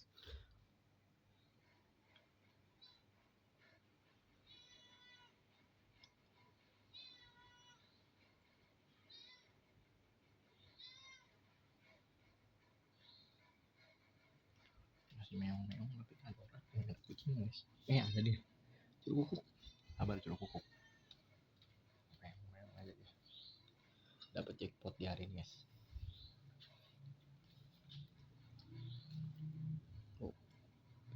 Dia soalnya yang paling sopan guys. Maksudnya kalau aku pulang dia selalu nunggunya di samping situ guys. Mana sih? Di sabar. Nah ini dia nih. Biasanya di depan situ tuh. Biasanya guys. Jangan kayak yang kuning. Dilihat-lihat pagar orang aja. Aku mau masuk. Kakiku tiba-tiba di ini nih. Jailin guys. Kalau sama kucing yang gini suka guys. Bila dia tahu diri cuy. Kalau kucing yang nggak tahu diri, aduh, maaf lahir batin ya, pusing gua liatnya.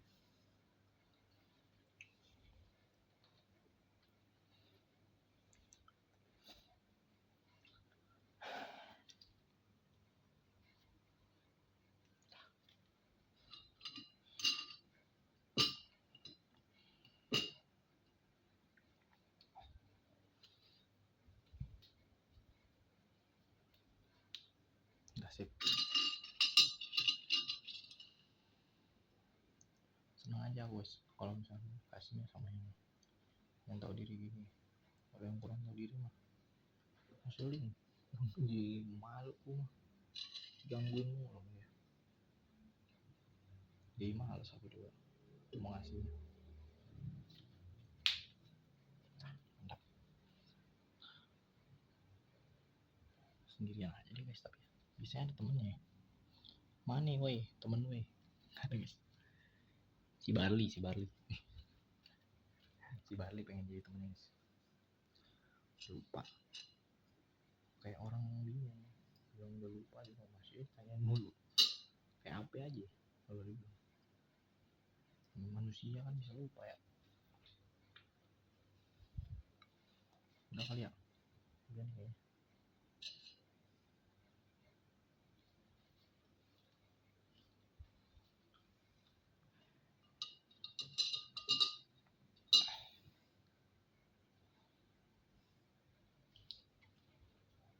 Kayaknya sih kalau tim-timnya mereka itu kayaknya udah sampai 70.000 ya, 1 juta nasabahnya mungkin. Kayak kenapa sekarang ada apa nih PMN itu cuy, kayak bot. Siapa yang berak di sini sembarangan, padahal nggak ada kucing di sini. Tahu juga dah.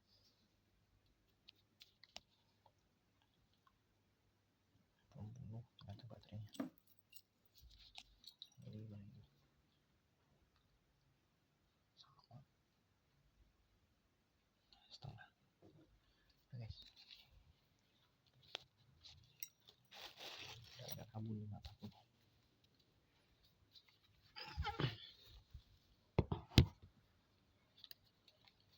Lagi nih. Nggak nyaman dulu mungkin sulit, goalnya adalah untuk keluar dari kesulitan.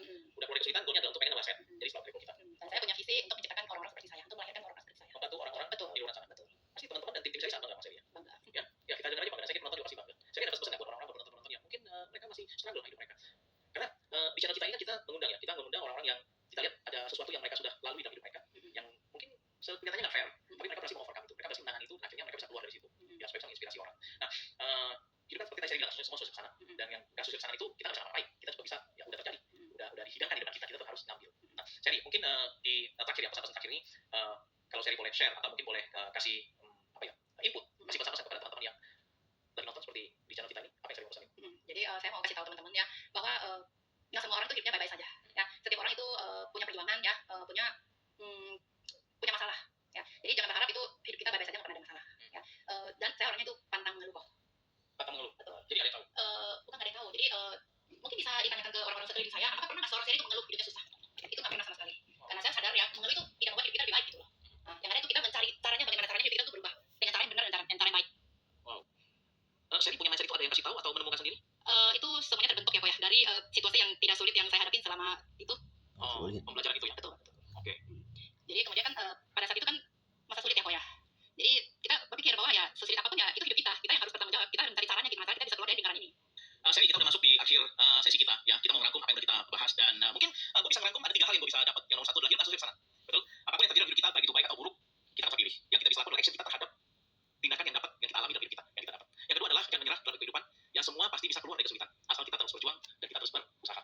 Dan yang ketiga adalah apapun pekerjaan yang kita ambil ya, tadi saya bilang pernah jualan baju, jualan telur ya, terus kemudian masuk ke bisnis asuransi, apapun itu saya lihat dari Seri, apapun itu coba dikerjakan, betul, belajar ya, jangan menyerah, dan akhirnya bisa pasti ada cerita indah di setiap hal yang nggak fair dalam hidup kita. Ini saya ada yang mau ditambahkan. Mengubah masa lalu itu mungkin mustahil ya, bukan mungkin, sorry, mengubah masa lalu itu adalah mustahil. Mengubah masa lalu adalah mustahil. Ya, yang kita bisa lakukan adalah belajar bagaimana caranya supaya kita menjadikan hidup kita lebih berharga kok. Menjadikan hidup kita lebih berharga untuk kedepannya. Betul. Thank you Seri, terima kasih. Teman-teman, dari Seri kita belajar banyak hal. Saya tahu, saya yakin. Udah lo nggak usah ngomong yakin atau tahu lah.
lagi struggling, mungkin Anda lagi berjuang juga untuk mungkin gue bisa ngerangkum ada 3 hal yang gue bisa dapat. Yang nomor 1 adalah yuk langsung ke sana.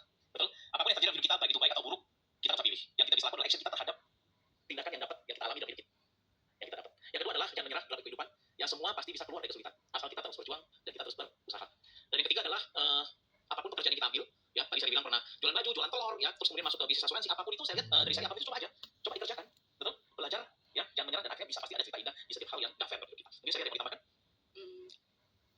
Mengubah masa lalu itu mungkin mustahil ya. Bukan mungkin, sorry. Mengubah masa lalu itu adalah mustahil. Mengubah masa lalu adalah mustahil. Ya, yang kita bisa lakukan adalah belajar.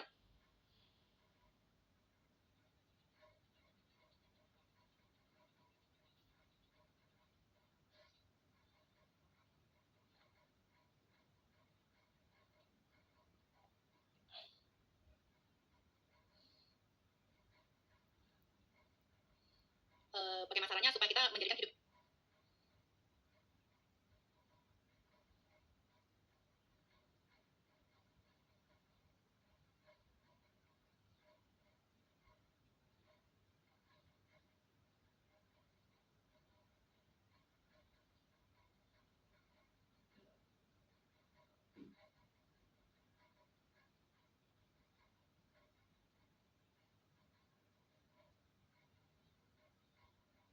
kita lebih berharga kok. Menjadikan.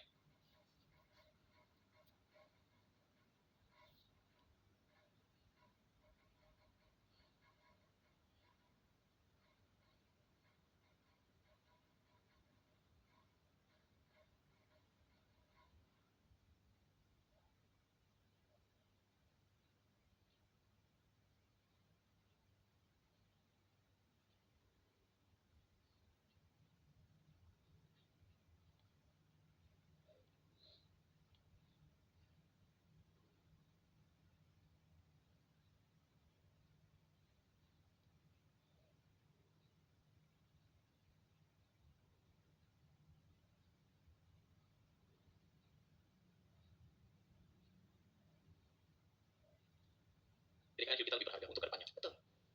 Thank you Sally, terima kasih. Teman-teman, dari sini kita belajar banyak hal. Saya tahu, saya yakin mungkin di antara penonton ya, di channel kita juga mungkin Anda lagi struggling, mungkin Anda lagi berjuang juga untuk hal-hal yang unfair dalam hidup Anda. Pastikan Anda tidak menyerah, pastikan Anda terus berjuang, terus berusaha cari impian dan goal yang membuat Anda kenapa. Anda harus tetap terus berjuang, terus berusaha. Dan saya yakin setelah Anda bisa melalui ini semua, pasti ada hikmah, ada pembelajaran yang bisa membuat Anda lebih kuat lagi. Because what doesn't kill you will make you stronger. Akhir kata, saya Nilton Andra, kita ketemu lagi di episode berikutnya, Unfair Advantage. Unfair Advantage.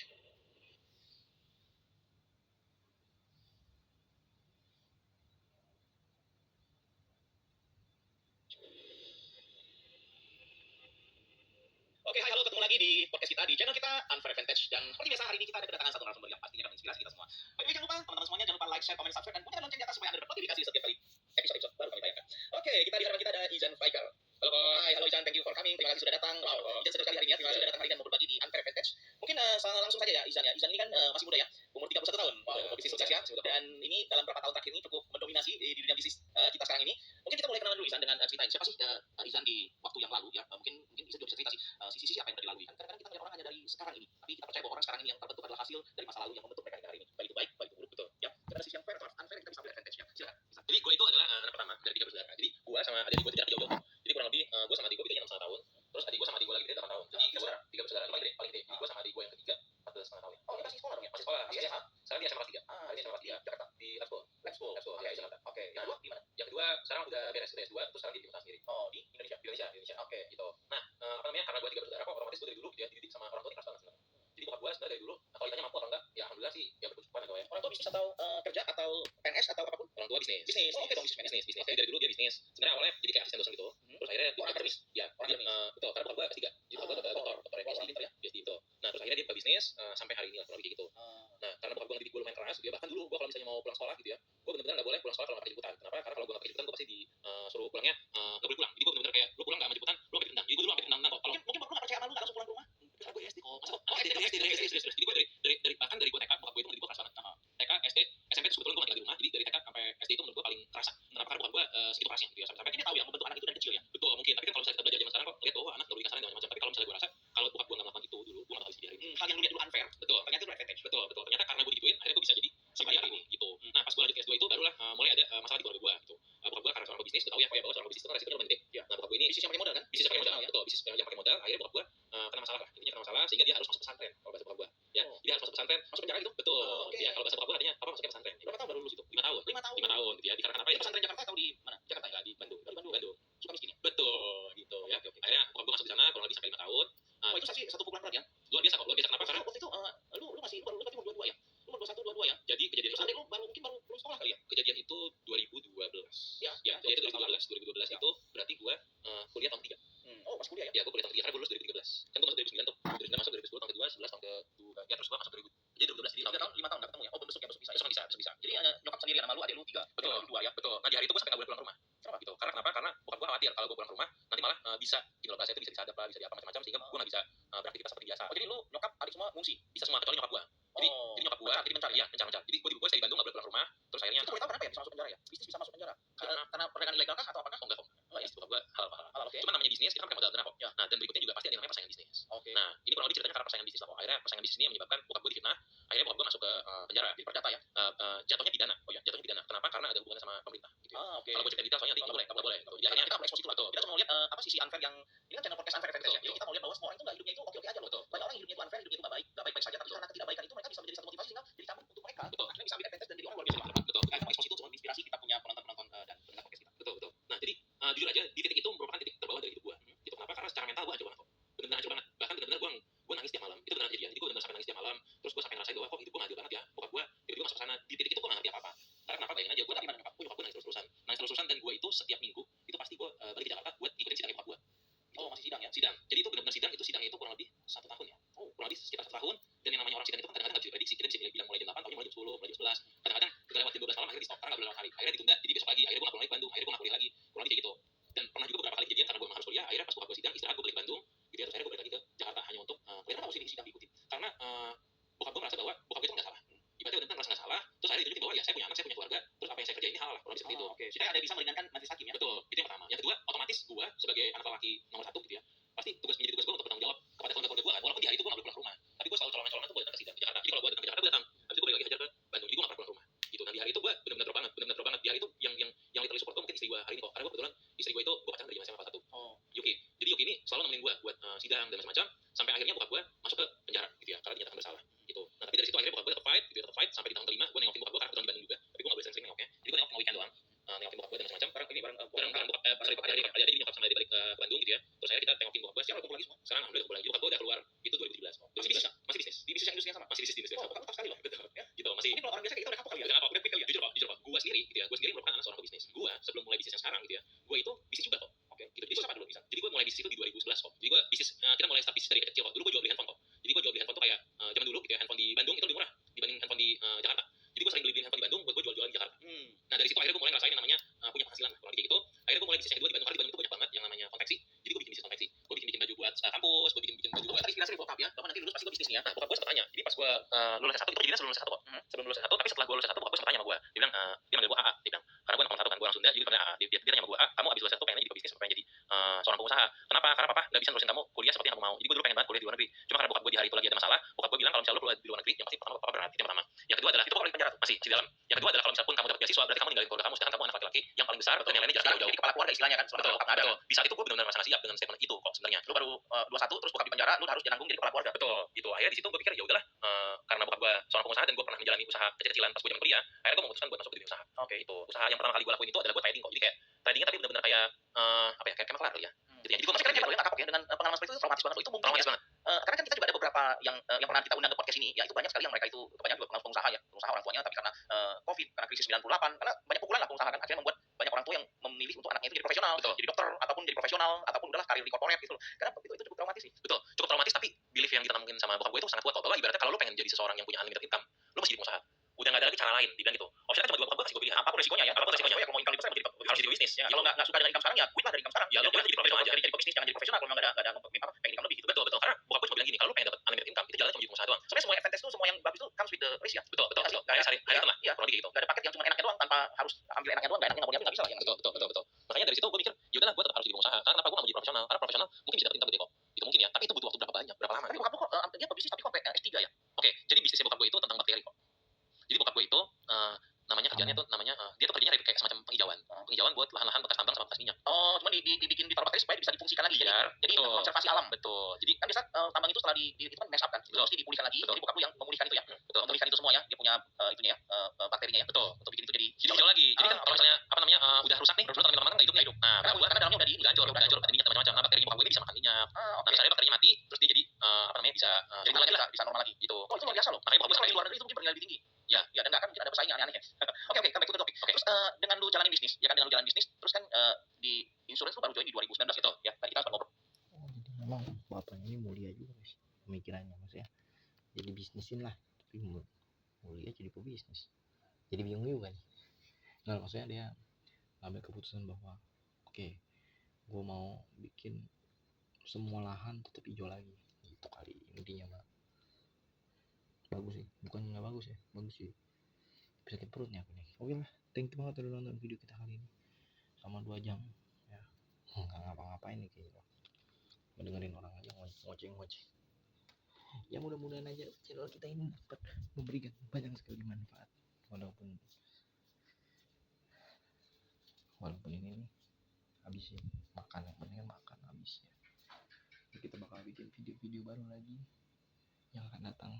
Sampai ketemu lagi di hari besok. See you in the next video. Bye bye. Wih, tutorial napas katanya. Yang ada aja tutorial napas. Jadi kalian harus tarik dulu napas kalian, buang dari mulut. Nah, itulah yang disebut dengan tutorial bernapas. Oh iya, ada lagi satu lagi guys, tutorial. Ini tutorial yang sebenarnya sangat-sangat penting ya. Tentunya nggak luput dari, jangan lupa diklik dulu tombol subscribe-nya di bawah, karena subscribe itu gratis. Jadi gini, kita punya kaki di sini. Tutorialnya itu adalah melipat kaki kita guys, dari sini ke sini. Udah kayak gitu aja. Tutorial yang sangat bermanfaat sekali. Buat yang nggak bisa lipat kakinya, apa guys, dicoba dulu aja, diulangin dulu aja videonya. Mungkin baru aja nanti akan ditemukan cara terbaik dari sisi kalian sendiri.